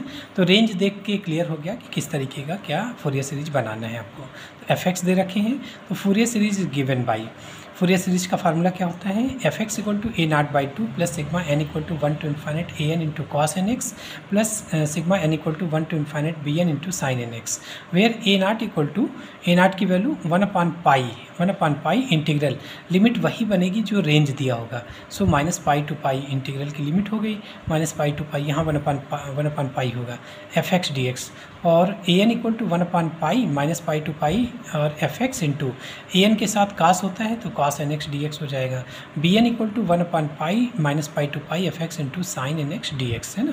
तो हम लोग इसी a0 ए एन और बी एन की वैल्यू निकाल के कैलकुलेट करके बस यहीं रख देना है फूरियर सीरीज हो जाएगा। उसके बाद डिडक्शन का पार्ट कर लेंगे। तो चलिए कैलकुलेट करते हैं। नाउ a0 इक्वल टू 1/पाई -पाई to pi f x d x equal to 1/पाई। अब -पाई टू पाई ब्रेक है दो पार्ट में -पाई से 0 के लिए एफ एक्स की वैल्यू -पाई से 0 के लिए एफ एक्स की वैल्यू 1 + 2x/पाई 1 + 2x/पाई है इंटू डी एक्स प्लस 1/पाई 0 to पाई और 0 से पाई के लिए 1 - 2x/पाई है एफ एक्स की वैल्यू डी एक्स। अब इसका इंटीग्रेशन कर लो 1/पाई एक्स का 1 का x हो गया प्लस x² 2 से 2 कैंसिल x² पाई हो गया -पाई टू 0 प्लस 1/पाई हो गया x minus x² pi 0 to pi. Upper limit रखने से सब जीरो हो गया। लोअर लिमिट x की वैल्यू रखोगे -पाई तो माइनस पाई और फिर माइनस का x की जगह -पाई का होल स्क्वायर तो आपका क्या आ जाएगा माइनस का π² आ जाएगा -पाई² और 1/पाई इसमें पाई रखोगे तो पाई -पाई² लोअर लिमिट से सब जीरो तो 1/पाई इसमें प्लस का पाई माइनस का पाई 0 आ गया और ये भी प्लस पाई माइनस पाई 0 आ गया यानी a0 की वैल्यू 0 आ गई। an की वैल्यू निकालो an इक्वल टू 1/पाई -पाई टू पाई ब्रेक करिए इसको -पाई टू पाई एफ एक्स की वैल्यू ये रख लिया into cos n x d x है ना प्लस 1/पाई 0 to पाई के लिए एफ एक्स की वैल्यू ये हो गई दूसरी वाली into cos n x d x है ना। अब इसका इंटीग्रेशन कर लो 1/पाई। देखिए एक इंटीग्रेशन का रूल बहुत ही बढ़िया है। ये दो फंक्शन अगर प्रोडक्ट के फॉर्म में हैं तो ये इंटीग्रेशन का रूल है, इससे एक ही लाइन में इंटीग्रेशन हो जाते हैं सारे। तो u into v is equal to u into वी1 का मतलब v का इंटीग्रेशन और फिर माइनस इसका डेरिवेटिव करो u डैश हो गया, इसका इंटीग्रेशन करो v2 हो गया, फिर इसका डेरिवेटिव करो ये आ गया, इसका इंटीग्रेशन करो ये आ गया। इस तरीके से चलता रहता है और अल्टरनेट साइन आएगा। तो यही फार्मूला हम लोग यहाँ पर लगाएंगे। तो क्या हुआ इसमें इसको मान लो u इसको v तो u इंटू इसका इंटीग्रेशन साइन एन एक्स का cos एन एक्स का हो गया sine n x upon n minus इसका डेरिवेटिव करिए तो 2/पाई आ गया और इसका इंटीग्रेशन फिर कर लो तो साइन का minus cos n x upon n square. फिर अगले में इसका डेरिवेटिव 0 आ जाएगा तो आगे के सारे टर्म्स 0 हो जाएंगे। लिमिट हो गई -पाई टू पाई प्लस 1/पाई इस दूसरे वाले में कर लो तो u हो गया इंटू इसका इंटीग्रेशन हो गया sine n x upon n minus इसका डेरिवेटिव करके लिखो तो -2/पाई और फिर इसका इंटीग्रेशन कर लो तो साइन एन एक्स का हो जाएगा minus cos n x upon n square limit 0 to pi. चलिए इसको सॉल्व करिए आगे। चलिए लिमिट रखिए तो 1/पाई जब आप 0 रखोगे तो साइन 0 की वजह से 0 cos 0 की वैल्यू 1 सो माइनस प्लस 2/पाई एन स्क्वायर ना तो ये हो जाएगा 2/पाई एन स्क्वायर माइनस पाई रखेंगे तो साइन एन पाई इसको 0 करेगा और लोअर लिमिट्स में माइनस प्लस एक लोअर लिमिट से माइनस तो फाइनली माइनस का आएगा 2/पाई एन स्क्वायर और यहाँ आ जाएगा cos minus n pi cos minus theta equal to cos theta होता है। cos एन पाई की वैल्यू होती है -1 पावर n cos एन पाई की वैल्यू -1 की पावर n हो जाएगा है ना। तो -1 की पावर n हो गया। अब इस दूसरे वाले में देखिए प्लस 1/पाई पाई रखोगे तो साइन एन पाई 0 करेगा और फिर इसमें माइनस प्लस फिर माइनस तो माइनस का cos एन पाई माइनस का हो जाएगा 2/पाई n square 2/n², cos n pi की वैल्यू -1/n। फिर 0 रखोगे तो sin 0 इसको 0 करेगा और cos 0 की वैल्यू 1, माइनस माइनस प्लस, एक माइनस, एक लोअर लिमिट से माइनस, तो +2/n²।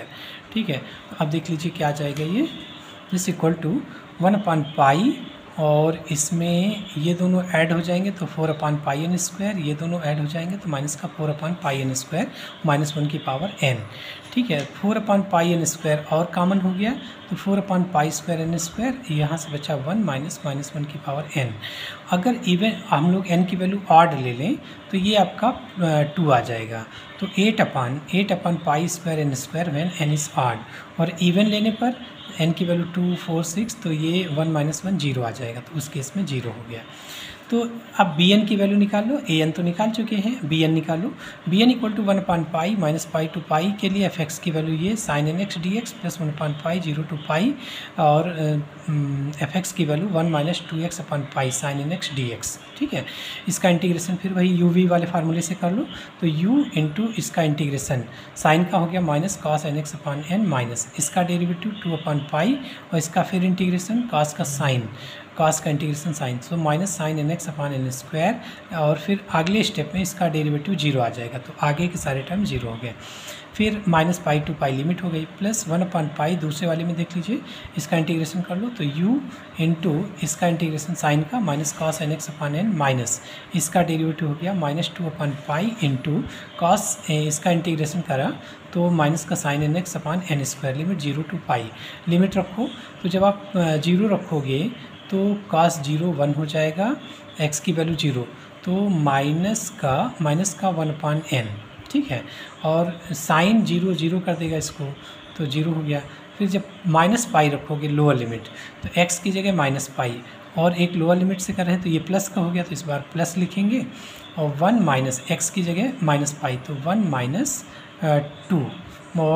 - 2 पाई है ना, 1 - 2 पाई अपन पाई, और की पावर cos n पाई की वैल्यू इसमें आएंगे, cos n पाई की वैल्यू cos n पाई क्या है, अपर लिमिट रख रहे हैं ना, अपर लिमिट रख रहे हैं, हाँ दूसरे वाले में है ना, तो दूसरे वाले में रख रहे हैं लिमिट, तो जब पाई रख रहे हैं तो ये हो जाता है, नहीं लोअर लिमिट इसमें रख रहे थे, तो माइनस माइनस प्लस, एक लोअर लिमिट से माइनस, तो माइनस का आ जाएगा, माइनस का, और लेकिन साइन एन पाई की वजह से 0 हो गया। इसमें देख लीजिए, जब आप पाई रखोगे तो cos n पाई की वैल्यू यहाँ पे आइए, x की जगह रखिए पाई, तो 1 - 2 पाई, 1 - 2 पाई अपान पाई, और ये वाला माइनस यहाँ कर दिया, cos n पाई की value -1/n/n, minus sine n pi की वैल्यू 0, लोअर लिमिट रखिए, तो लोअर लिमिट से माइनस और ये वाला माइनस प्लस हो जाएगा, प्लस का, और x की वैल्यू 0, तो ये तो 1 हो गया, 1/n हो गया। देखिए प्लस का 1/n, माइनस का 1/n कैंसिल हो गया, और ये भी प्लस का और ये माइनस का सेम क्वांटिटी, ये भी कैंसिल हो गई, तो bn की वैल्यू 0 आ गई, तो a0 भी 0 और bn भी वैल्यू 0 रख लीजिए सारी वैल्यू, तो fx equal to 0 plus a0 की value 0 plus sigma n equal to 125, an की value 4/n² pi square 1 -1n into cos nx, और bn की वैल्यू 0 रखते ही ये पूरा 0 हो गया।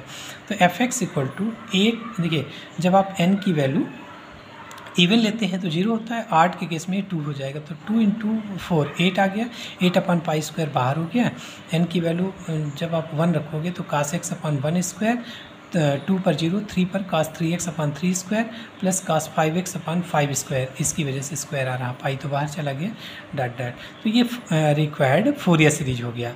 अब एक डिडक्शन भी पूछ रहे हैं इसका, हाँ तो डिडक्शन वाला पार्ट देखो, fx इक्वल टू ये दे रखिए। अब अगर जो सीरीज प्रूफ करना है वो है 1/1² plus 1/3² plus 1/5² plus dot dot, तो देखिए ये डिडक्शन वाले पार्ट के लिए हमें ये सोचना होता है कि x की वैल्यू क्या रख दें कि हमको सीरीज मिल जाए। तो देखो अगर x की वैल्यू 0 रख लें तो cos 0 cos 0 cos 0 cos 0 की वैल्यू 1 होती है, तो हमको सीरीज मिल जाएगी, इसका मतलब x इक्वल टू 0 पर मिल जाएगा। तो पुट x इक्वल टू 0 तो f0 इक्वल टू 8/पाई² और ये हो जाएगा 1/1² plus 1/3² plus 1/5² plus dot dot. लेकिन फंक्शन में 0 कहाँ पर किस में रखें, फंक्शन देखिए दे रखे हैं कि 0 से कम, के लिए ये है और 0 से ज़्यादा के लिए ये है, तो 0 नहीं है, 0 नहीं दिया। तो हम लोग निकालते हैं 0 पर उसकी लेफ़्ट हैंड लिमिट निकालते हैं, राइट हैंड लिमिट। अगर फिर दोनों का एवरेज ले लेंगे, दोनों को जोड़ के आधा कर देंगे तो वो हमारा 0 पर वैल्यू हो जाएगी, क्योंकि 0 की लेफ़्ट साइड की और राइट साइड की दोनों पता है, 0 पे नहीं पता, तो उसका एवरेज ले लेते हैं। ठीक है, अगर मान लीजिए डिसकंटिन्यूअस भी होगा फंक्शन, डिसकंटिन्यूअस भी होगा तो 0 पे कैसे निकलेगा। ठीक है, जैसे मान लीजिए ये फंक्शन है ना, और आपको 0 पे देखना है, फंक्शन ऐसे जा रहा है, डिसकंटिन्यूअस है, फंक्शन डिसकंटिन्यूअस है, ये आपका ओरिजिन है। ठीक है, 0 पे चेक करना है। तो अब लेफ़्ट हैंड लिमिट से आते हैं तो इतनी वैल्यू होती है, राइट हैंड से आते हैं तो इतनी आ रही है, तो इसके बीच की वैल्यू एवरेज ले लेते हैं, लेफ़्ट हैंड और राइट हैंड लिमिट का एवरेज ले लेंगे तो वो हमारी f0 की वैल्यू आ जाएगी। ठीक है, तो left hand limit right hand limit निकाल के देखते हैं। तो देखिए लेफ्ट हैंड लिमिट 0 पर, x इक्वल टू 0 पर लेफ्ट हैंड लिमिट का फार्मूला क्या होता है, f0 माइनस 0 नोटेशन है ये। लिमिट h टेंडिंग टू 0, यहाँ 0 की जगह h रख सकते हैं क्योंकि h टेंडिंग टू 0 लिया है, तो 0 माइनस h हो गया। So limit h tending to 0 f minus h, और ये this equal to limit h tending to 0। जब लेफ्ट हैंड साइड के लिए, लेफ्ट हैंड लिमिट के लिए फंक्शन कौन सा यूज करेंगे, लेफ्ट हैंड लिमिट के लिए फंक्शन 0 के लेफ्ट साइड के लिए फंक्शन 0 के लेफ़्ट साइड के लिए फंक्शन इसको यूज करेंगे, ये वाला। तो f आपको चाहिए f माइनस h की वैल्यू है ना, लेफ्ट हैंड के लिए में f माइनस h चाहिए, तो 1 प्लस 2x अपान पाई था तो x की जगह माइनस h हो जाएगा। ठीक, अब h टेंडिंग टू 0 रख लो तो ये तो 0 हो गया, मतलब फाइनली 1 आ गई वैल्यू।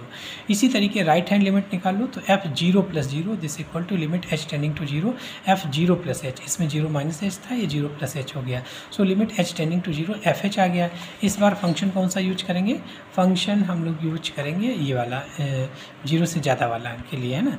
तो इसमें fx की वैल्यू ये है, आपको fh चाहिए तो x की जगह h हो जाएगा, और फिर h टेंडिंग टू 0 लेते ही ये पूरा 0, तो मतलब 1 आ गया। और f0 की वैल्यू क्या हो गई, 1/2 left hand limit plus right hand limit, तो क्या आ गया 1/2, 1 प्लस 1 मतलब 2/2 1 आ गया। तो यहाँ पर f0 की वैल्यू क्या आ गई 1, f0 की वैल्यू 1 रख दीजिए यहाँ पर 1, तो ये इधर आ जाएगा तो π² सो सीरीज किसके बराबर आ गया 1/1² plus 1/3² plus 1/5² this equal to π²/8, यही शो करनी थी। ठीक, अगला क्वेश्चन देखिए, प्रूव दैट, अगला क्वेश्चन है prove that w is equal to z/1 minus z maps under the upper half of the z plane and onto upper half of w plane. What is the image of the circle mod of z equal to 1 under this transformation? दो चीज़ें पूछा है, एक तो कहा कि इसकी image बताओ मैप्स z प्लेन से upper half of z plane जो है वो upper half of w plane जा रहा है ना, ये प्रूफ करना है, उसके बाद इसकी इमेज बतानी है। तो देखिए w is equal to f Z equal to u plus i v, ये कहीं भी लिखना होगा, लिखिए ये स्टैंडर्ड है। w is equal to f Z equal to u plus i v, और एफ जेड की वैल्यू क्या दे रखे हैं z/1 माइनस जेड, तो w इज इक्वल टू क्या हो गया, w इज इक्वल टू हो गया z/1 माइनस जेड। ठीक, इससे z की वैल्यू निकालो, तो z इक्वल टू क्या हो जाएगा, क्रॉस प्रोडक्ट करिए तो w माइनस डब्ल्यू जेड इक्वल टू जेड आ गया। ठीक है, और ये z एक तरफ ले जाओ तो ये हो जाएगा z कॉमन w प्लस 1 या 1 प्लस डब्ल्यू, so z equal to w/1 plus डब्ल्यू। z की वैल्यू रखो, z equal to x plus i y, और w की value u plus i v upon 1 plus u plus i v. नीचे से नीचे के कंजुगेट से मल्टीप्लाई कर लो तो 1 प्लस यू रियल है और इमेजिनरी ये, तो 1 plus u plus i v तो दिया ही है, इस माइनस आई वी से मल्टीप्लाई डिवाइड कर लीजिए, तो नीचे हो गया 1 प्लस यू का whole square plus v square हो गया है ना, a plus b a minus b, तो a square minus b square, i square की वैल्यू -1 तो प्लस का वी स्क्वायर हो जाएगा। न्यूमरेटर में देखिए इसको मल्टीप्लाई कर लो तो क्या हो जाएगा, यू 1 प्लस यू को यू से मल्टीप्लाई करेंगे तो यू इंटू 1 प्लस यू, उसके बाद 1 प्लस यू, और रियल पार्ट में देखिए इसको इससे मल्टीप्लाई करो तो माइनस का आई स्क्वायर हो जाएगा, आई स्क्वायर की वैल्यू -1 तो प्लस का वी स्क्वायर हो गया, ये तो रियल हो गया। अब आई देखिए प्लस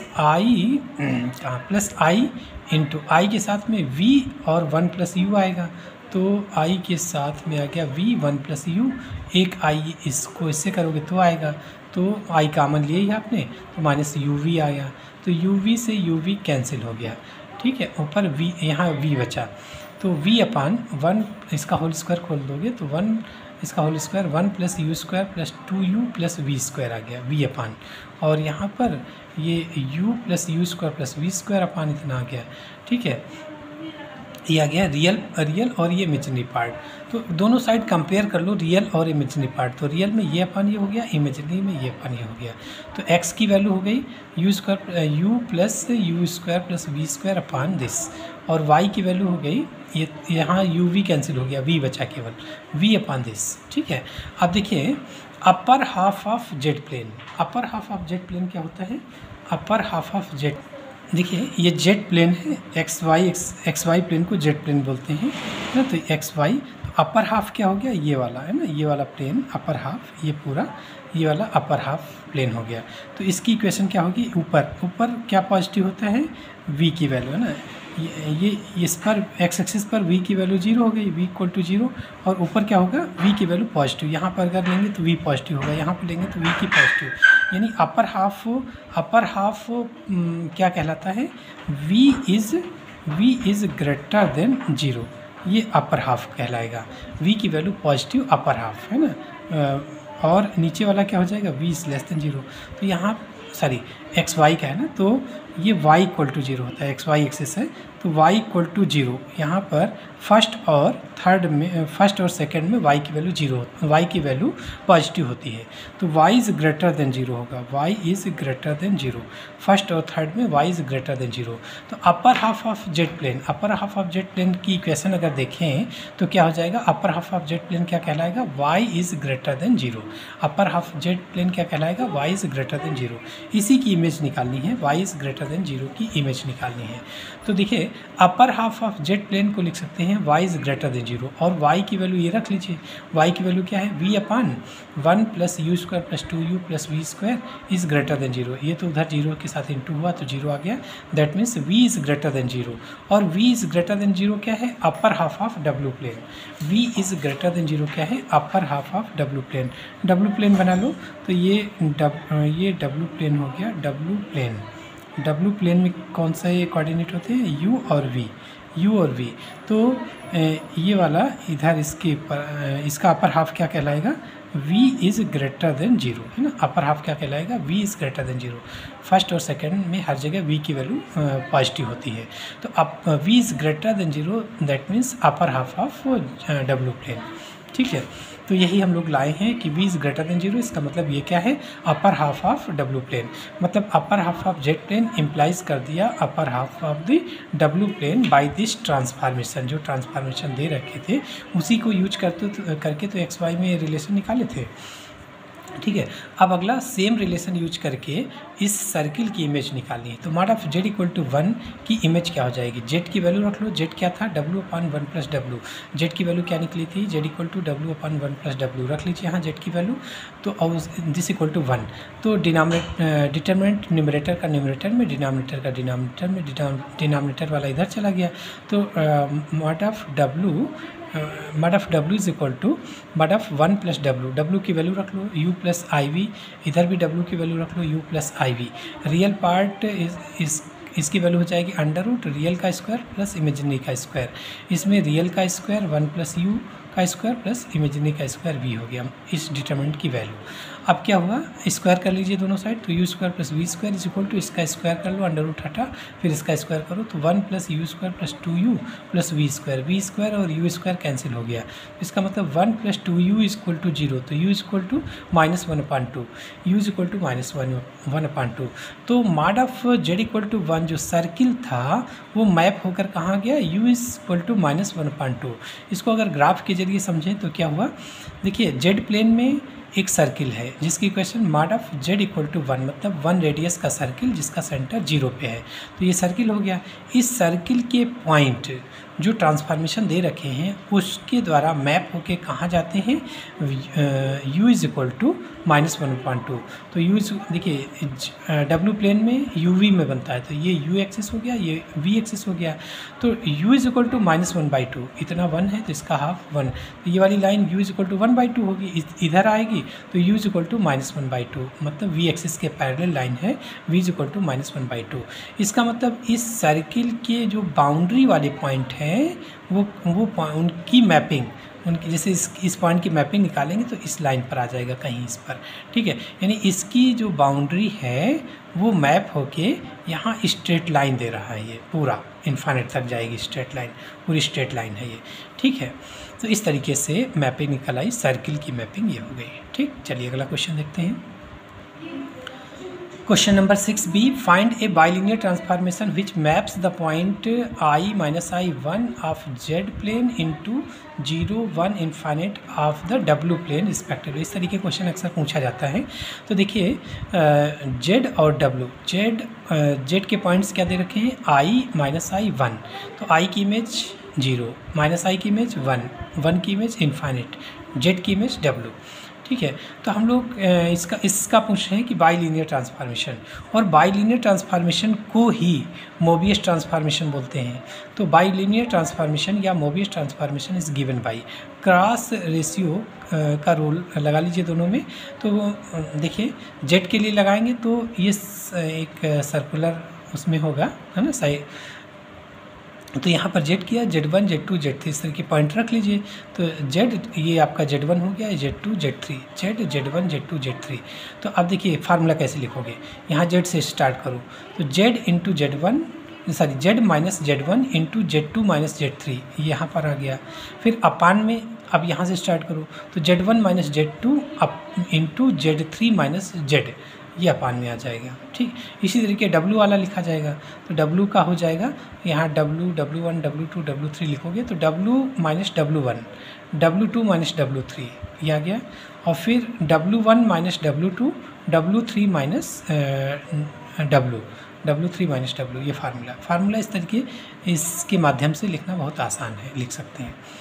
अब सारी वैल्यू रख लो तो Z माइनस Z1, तो Z minus I into -1 minus I minus 1, Z minus I minus 1 minus I अपान में देखिए यहाँ से स्टार्ट हो रहा तो 1 माइनस I, तो 1 प्लस I प्लस I हो गया, तो I प्लस I इंटू 1 माइनस Z this equal to W minus 0 into 1 minus जो इन्फाइनाइट हो उसको वही रहने दो। तो कितना है, ये W3 है, तो W minus 0 into 1 minus W3, ठीक है। तो W माइनस 0 1 माइनस W3 अपान में यहाँ से स्टार्ट करोगे तो 0 minus 1 into W3 minus W3 minus W।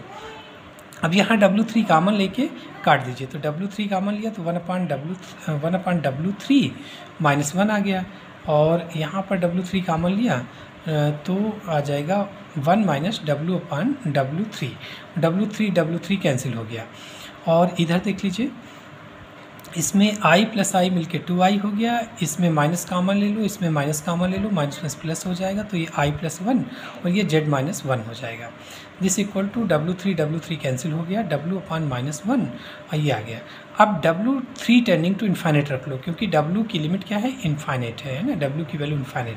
तो taking W3 tending to infinite, तो इधर तो W3 है नहीं तो एज इट इज़ होगा। इधर देखिए ये आपका W3 इन्फाइनाइट रख लीजिए, तो 1 अपान इन्फाइनाइट 0 आ गया, तो ये 0 आ गया, -1 बचा, तो 0 माइनस 1 आया, माइनस का W आ गया। अपान में देखिए -1 इंटू ये W अपान इन्फाइनाइट, तो W अपान इन्फाइनाइट ये तो 0 हो गया, 1 आ गया, तो -1 इंटू 1, ठीक है। तो इधर केवल माइनस W बचा, इधर माइनस W बचा।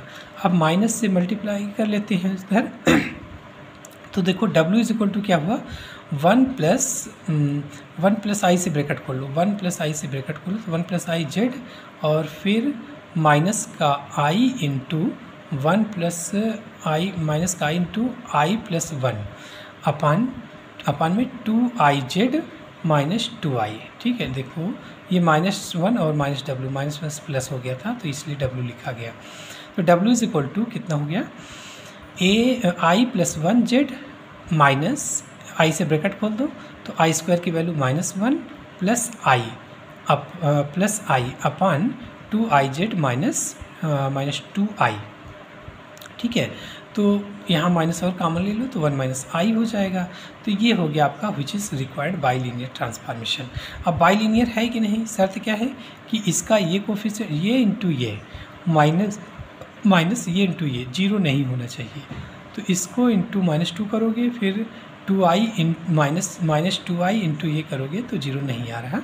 इसका मतलब ये बाईलीनियर ट्रांसफॉर्मेशन है। ठीक है, चलिए तो इस तरीके से जो निकालते हैं वो बाईलीनियर ही निकलता है, बाद में चेक करने की ज़रूरत नहीं है। ठीक, चलिए अगला क्वेश्चन देखते हैं। इंपॉर्टेंट क्वेश्चन है इस टाइप के यहाँ पर बस चेंज करेंगे तो फटाक से आप लिख कर लीजिएगा, क्वेश्चन ऐसे ही लगेगा। क्वेश्चन नंबर अगला देखिए, अगला क्वेश्चन है 7A, evaluate integral over c e power z upon z 1 minus z whole cube d z. वह c ये दे रखे हैं दो पार्ट दे रखे हैं। एफ जेड इक्वल, इसके पोल सबसे पहले निकालते हैं डिनोमिनेटर 0 करके। तो जेड इक्वल टू 0 जो कि सिंपल पोल होगा, और यहाँ पावर 3 है तो पोल ऑफ ऑर्डर, इसको 0 करोगे तो z equal to 1, z equal to 1 is the pole of order 3। दो पोल हैं तो रेसिड्यू, इन पर रेसिड्यू निकाल लो। रेसिड्यू निकाल लेते हैं, residue of f z at z equal to 0। Z equal to 0 simple pole है तो रेसिड्यू निकालने का formula z tending to a z minus a into f z. 0 पे निकालना है तो z tending to 0 z minus 0 into f z, ये formula हो गया। तो z tending to 0 z minus 0 का मतलब जेड इंटू एफ जेड की वैल्यू क्या है, ये एफ जेड की वैल्यू है, रख लीजिए। जेड से जेड कैंसिल, उसके बाद जेड की वैल्यू 0 रख लो तो ई पावर 0 1 हो गया, 1 माइनस 0 का होल क्यूब मतलब 1 आ गया। उसके बाद 1 पॉइंट पर रेसिड्यू निकाल लो तो residue of f z at z equal to 1, लेकिन ये पोल ऑफ ऑर्डर 3 है। एन ऑर्डर के पोल का फार्मूला क्या होता है, 1 upon n minus 1 into d n minus 1 upon d z power n minus 1 z minus a point के लिए जेड माइनस ए की power n into f z at z equal to a. यहाँ पर ए की value क्या है, किस point पर चेक करना है, 1 पर, तो ए की वैल्यू 1 हो गई। और कितने ऑर्डर का है, 3 ऑर्डर का है तो n की वैल्यू 3, तो रख लीजिए n की जगह 3 रख लो तो 1 upon 2 factorial into d2 upon d z square z minus 1 का whole cube into f z की वैल्यू क्या थी, ये वैल्यू आपकी एफ जेड की थी। तो e power z upon z 1 minus z का होल क्यूब। तो देखिए अगर यहाँ जेड माइनस 1 है और ये 1 माइनस जेड है तो ए माइनस 1 में कॉमन ले लो तो फाइनली माइनस आएगा और ये कैंसिल हो जाएगा। तो माइनस कॉमन ले लिया तो -1 की पावर 3 फाइनली माइनस का आएगा और ये हो जाएगा 1 माइनस जेड का होल क्यूब, दोनों कैंसिल, तो minus e power z upon Z आ गया। इसका 2 बार डेरिवेटिव करने के बाद जेड इक्वल टू 1 रख लो। तो चलिए एक बार करते हैं, ये माइनस यहाँ लगाया, डी अपॉन डी जेड एक बार करिए तो जेड का होल स्क्वायर जेड इंटू ई पावर जेड का जेड हो जाएगा, ई पावर जेड का ई पावर जेड रहेगा minus e power Z into इसका डेरिवेटिव 1 हो जाएगा, है ना, डिवीजन वाला रूल लगा लिया। और एट जेड इक्वल टू 1 तो लिखते ही चलेंगे, एक बार और कर लीजिए तो ये माइनस को बाहर निकाल लो तो -1/2। अब फिर लगा लीजिए डिवीजन रूल, तो denominator whole square denominator into numerator derivative, इसका डेरिवेटिव तो हो जाएगा इसमें फंक्शन टू फंक्शन, तो z e power z plus z हो गया और माइनस ई पावर जेड का ई पावर जेड ही रहेगा माइनस, और ये वाला आपका न्यूमरेटर इंटू डिनोमिनेटर का डेरिवेटिव 2z हो गया। अब z की वैल्यू 1 रख लो, तो z की वैल्यू 1 रखो, z की वैल्यू 1 रखते ही ये 1 + 1 - 1 1 1 कैंसिल होके 1 आ गया और ये भी 1 रखना, तो ये तो 1 आ गया और यहाँ पर 1 - 1 0 आ जाएगा, तो 1 - 0 अपान में 1 z की वैल्यू 1 रखना है तो -1/2 आ गया। एक रेसिड्यू आ गई आपकी z इक्वल टू 0 पर 1 और दूसरे पर -1/2, इसकी आगे ज़रूरत है इसलिए निकालिए।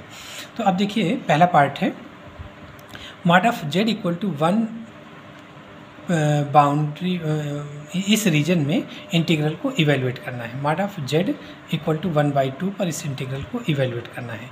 तो सबसे पहले इसकी बाउंड्री खींचते हैं। तो mod of z equal to 1/2 ये क्या है, एक सर्किल है जिसकी रेडियस 1/√2 है ना, रेडियस 1/2 है और सेंटर 0 पर।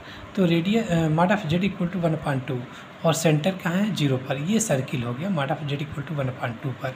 पोल्स देख लीजिए कौन कौन से हैं, 2 पोल थे, एक जेड इक्वल टू 0 एक जेड इक्वल टू 1। तो जेड इक्वल टू 0 पोल यहाँ हुआ, जेड इक्वल टू 1, एक पोल तो बाहर निकल गया जो कि बेकार है। ठीक है, अब काची रेसिड्यू थ्योरम लगा के इसको सॉल्व कर लेते हैं। तो by Cauchy residue theorem here z equal to 0 is only the pole which lies inside c. Z equal to 1 बाहर हो गया, तो बाहर वाले पोल से हमें मतलब नहीं होता, केवल अंदर से मतलब है। तो integral over C F z e z equal to 2πi into sum of all residue at the poles lies within c. तो जो सी के अंदर पोल होंगे उन पर रेसिड्यू जितनी भी होंगी उन सबका सम, तो एक ही रेसिड्यू है तो वही आ जाएगा। तो हो जाएगा आपका 2πi into Z equal to 0 पर रेसिड्यू क्या आई थी 1, तो 1 आ गया। तो इसका मतलब इस इंटीग्रल की वैल्यू एफ जेड की वैल्यू रख लो, तो इस इंटीग्रल की वैल्यू हो गई कितनी 2πi है ना, इस इंटीग्रल की वैल्यू आ गई 2πi। चलिए अगला क्वेश्चन देखिए, अभी अगला पार्ट देखिए। इस बार है mod of Z minus 1 is equal to 1/2। इसका मतलब जेड इक्वल टू 1, इसको 0 करो तो जेड इक्वल टू 1 उसका सेंटर हो गया, रेडियस 1/2। तो जेड इक्वल टू 1 और हाफ रेडियस का एक सर्किल खींच लीजिए। तो पोल कहाँ है, पोल तो वही 2 हैं, एक 0 पर है एक 1 पर है। इस बार 1 वाला पोल इसके अंदर लाइज कर गया, ये काम का नहीं है, इस बार इसकी ज़रूरत होगी जेड इक्वल टू 1 का। So integral over C F Z D Z equal to क्या हो गया 2πi into sum of all residue at poles which lies inside C. तो 1 पर जो पोल निकला है, 1 पर जो रेसिड्यू निकली है, 1 पर रेसिड्यू कितनी आई थी -1/2, तो 2πi इंटू -1/2, तो 2 से 2 कैंसिल -πi आ गया। अगला पार्ट है mod of Z equal to 2 है ना, अगला थर्ड पार्ट है mod of Z is equal to 2। तो अब इसका सेंटर कहाँ है 0 पर और रेडियस 2 है, तो सेंटर 2 रेडियस का mod of Z equal to 2 1 2 radius का एक सर्किल खींच लीजिए और पोल रिप्रेजेंट कर लो। पोल 2 ही थे, एक जेड इक्वल टू 0 पर एक जेड इक्वल टू 1 पर। इस बार दोनों पोल इसके अंदर लाइज कर रहे हैं। तो by Cauchy residue theorem integral over C F Z D Z equal to 2πi into sum of all residue at the poles lies within c. दोनों पोल हैं तो उन रेसिड्यू का सम तो कितना हुआ 2πi और एफ जेड की वैल्यू रख लो, एफ जेड जो गिवन था हो जाएगा 1 प्लस -1/2। तो 1 -1/2 का मतलब 1/2 हो गया, 2 से 2 कैंसिल πi आ गया। तो integral over C e power z upon z 1 minus z का होल क्यूब डी जेड की वैल्यू πi आ गई। ठीक है, चलिए अगला question, last question, question number 7, find the Taylor and Laurent series which represent the function this when. ये 3 reason में एक्सपेंसन करना है, टेलर या लॉरेंट। तो हम लोग एक्सपेंसन करेंगे, वो अपने आप ही पता चल जाता है कि टेलर एक्सपेंसन है या लॉरेंट एक्सपेंसन। तो चलिए देखिए एफ जेड इक्वल टू ये दे रखे हैं, इसमें देखिए न्यूमरेटर और डिनोमिनेटर दोनों की डिग्री सेम है तो डिवाइड कर लीजिए। इसको मल्टीप्लाई करोगे तो Z square plus 5z plus 6 आ गया, डिवाइड कर लीजिए। जेड स्क्वायर -1 से एक बार जाएगा तो ये हो जाएगा Z square plus 5z plus 6, घटाने पे चिन्ह बदल गए, Z square cancel, -5z -6 -1 minus का 7 आ गया। तो ये क्या हो जाएगा 1 प्लस रिमाइंडर अपॉन डिवाइजर, तो हो जाएगा 1 प्लस रिमाइंडर अपॉन डिवाइजर। तो 1 यहाँ माइनस कॉमन लेके बाहर निकालो तो 1 minus 5z plus 7 upon z plus 2 z plus 3 आ गया। इसके कर लो पार्शियल फ्रैक्शन, तो 5z plus 7 upon z plus 2 z plus 3 को लिख सकते हैं a upon z plus 2 plus b upon z plus 3। ठीक है, एलसीएम ले लो तो नीचे वाला कैंसिल हो जाएगा, 5z plus 7 equal to a के साथ z प्लस 3, b के साथ z प्लस 2 आ जाएगा। एक बार z प्लस 2 को 0 रखो, मतलब z इक्वल टू -2, एक z इक्वल टू -3 रख लो। तो z इक्वल टू -2 -3 रखने पर क्या आता है, z की वैल्यू -2 रख लो तो -10 plus 7 -3 equal to a into Z की वैल्यू रखिए -2, तो -2 प्लस 3 और ये वाला 0 आ जाएगा -2 रखने पर। तो इससे a की वैल्यू -3 आ गई है ना, a की वैल्यू -3।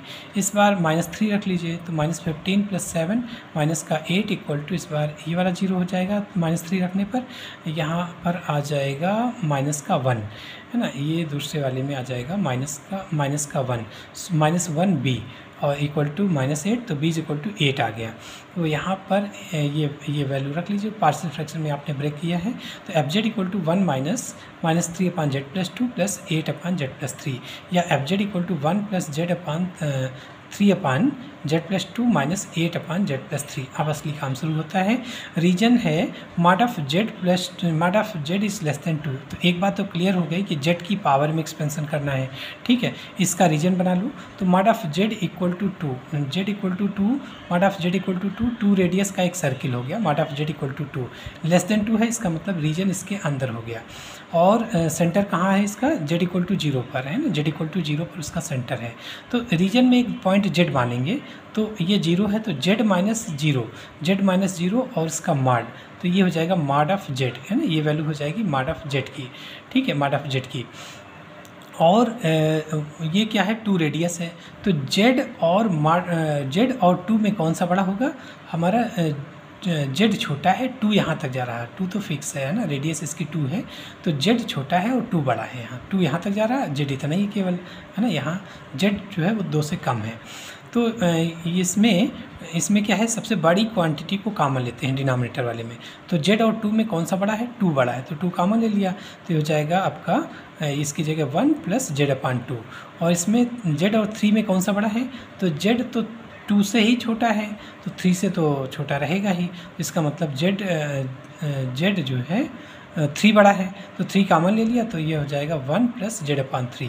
इसको न्यूमरेटर ले जाओ तो पावर -1, इसको भी न्यूमरेटर ले जाओ पावर -1, तो 1 प्लस 3/2 ये हो जाएगा 1, इसका एक्सपेंशन 1 प्लस एक्स की power -1, 1 minus x plus x square minus x cube plus dot और -8 अपान 3 हो जाएगा 1 minus x plus x square minus x cube plus dot, ठीक है। तो एफ जेड इक्वल टू, अब कांस्टेंट टर्म इकट्ठा कर लो, तो 1 प्लस 3/2 माइनस 8/3 प्लस जेड वाली इकट्ठा कर लो, तो जेड यहाँ से, तो जेड कॉमन हो गया, तो -3/4 और जेड यहाँ से प्लस का 8/9 प्लस जेड स्क्वायर इकट्ठा कर लो, तो जेड स्क्वायर हो जाएगा 3/8 यहाँ से जेड स्क्वायर 27 -8/27 इसी तरीके जेड क्यूब और उसका कोफिशिएंट, ठीक है। अब इसको सिंप्लीफाई कर लो, तो क्या आएगा, F Z equal to -1/6 plus 5/36 Z plus 17/216 Z square minus 1296 Z cube plus dot. तो ये एक्सपेंशन बताइए, जेड के टर्म न्यूमरेटर या डिनोमिनेटर, तो न्यूमरेटर में इसलिए टेलर एक्सपेंशन है। अगर अपान में जेड के टर्म आते हैं तो लॉरेंट एक्सपेंशन हो जाएगा, अगर एक टर्म भी अपान में जेड का आ गया तो लॉरेंट एक्सपेंशन हो जाएगा। तो विच इज़ टेलर एक्सपेंशन लिख लीजिए, which is a Taylor expansion, Taylor's series या Taylor's expansion which is a Taylor expansion. उसके बाद इस रीजन में करना है कि 2 और 3 के बीच में लाइज करें, तो mod of Z equal to 2 एक सर्किल है 2 रेडियस का, mod of Z equal to 3 radius का सर्किल, तो ये mod of Z equal to 2 और बाहर वाला mod of Z equal to 3, इन दोनों के बीच में रीजन लाइज करता है। तो रीजन में ही एक पॉइंट हम लोग जेड लेते हैं, जेड को ओरिजिन से मिला लो, तो कितना हुआ, ये आपका जेड इतना हो जाएगा।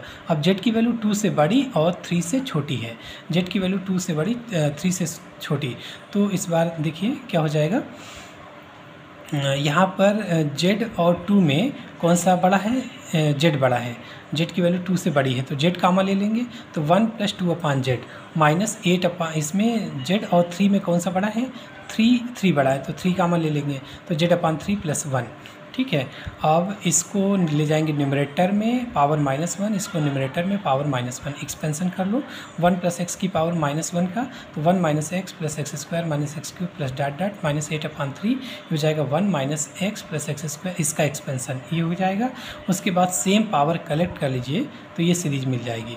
अब ये सीरीज बताओ टेलर सीरीज है कि लॉरेंट सीरीज, अपान में जेड के टर्म है, तो विच इज़ लॉरेंट एक्सपेंशन है ना, विच इज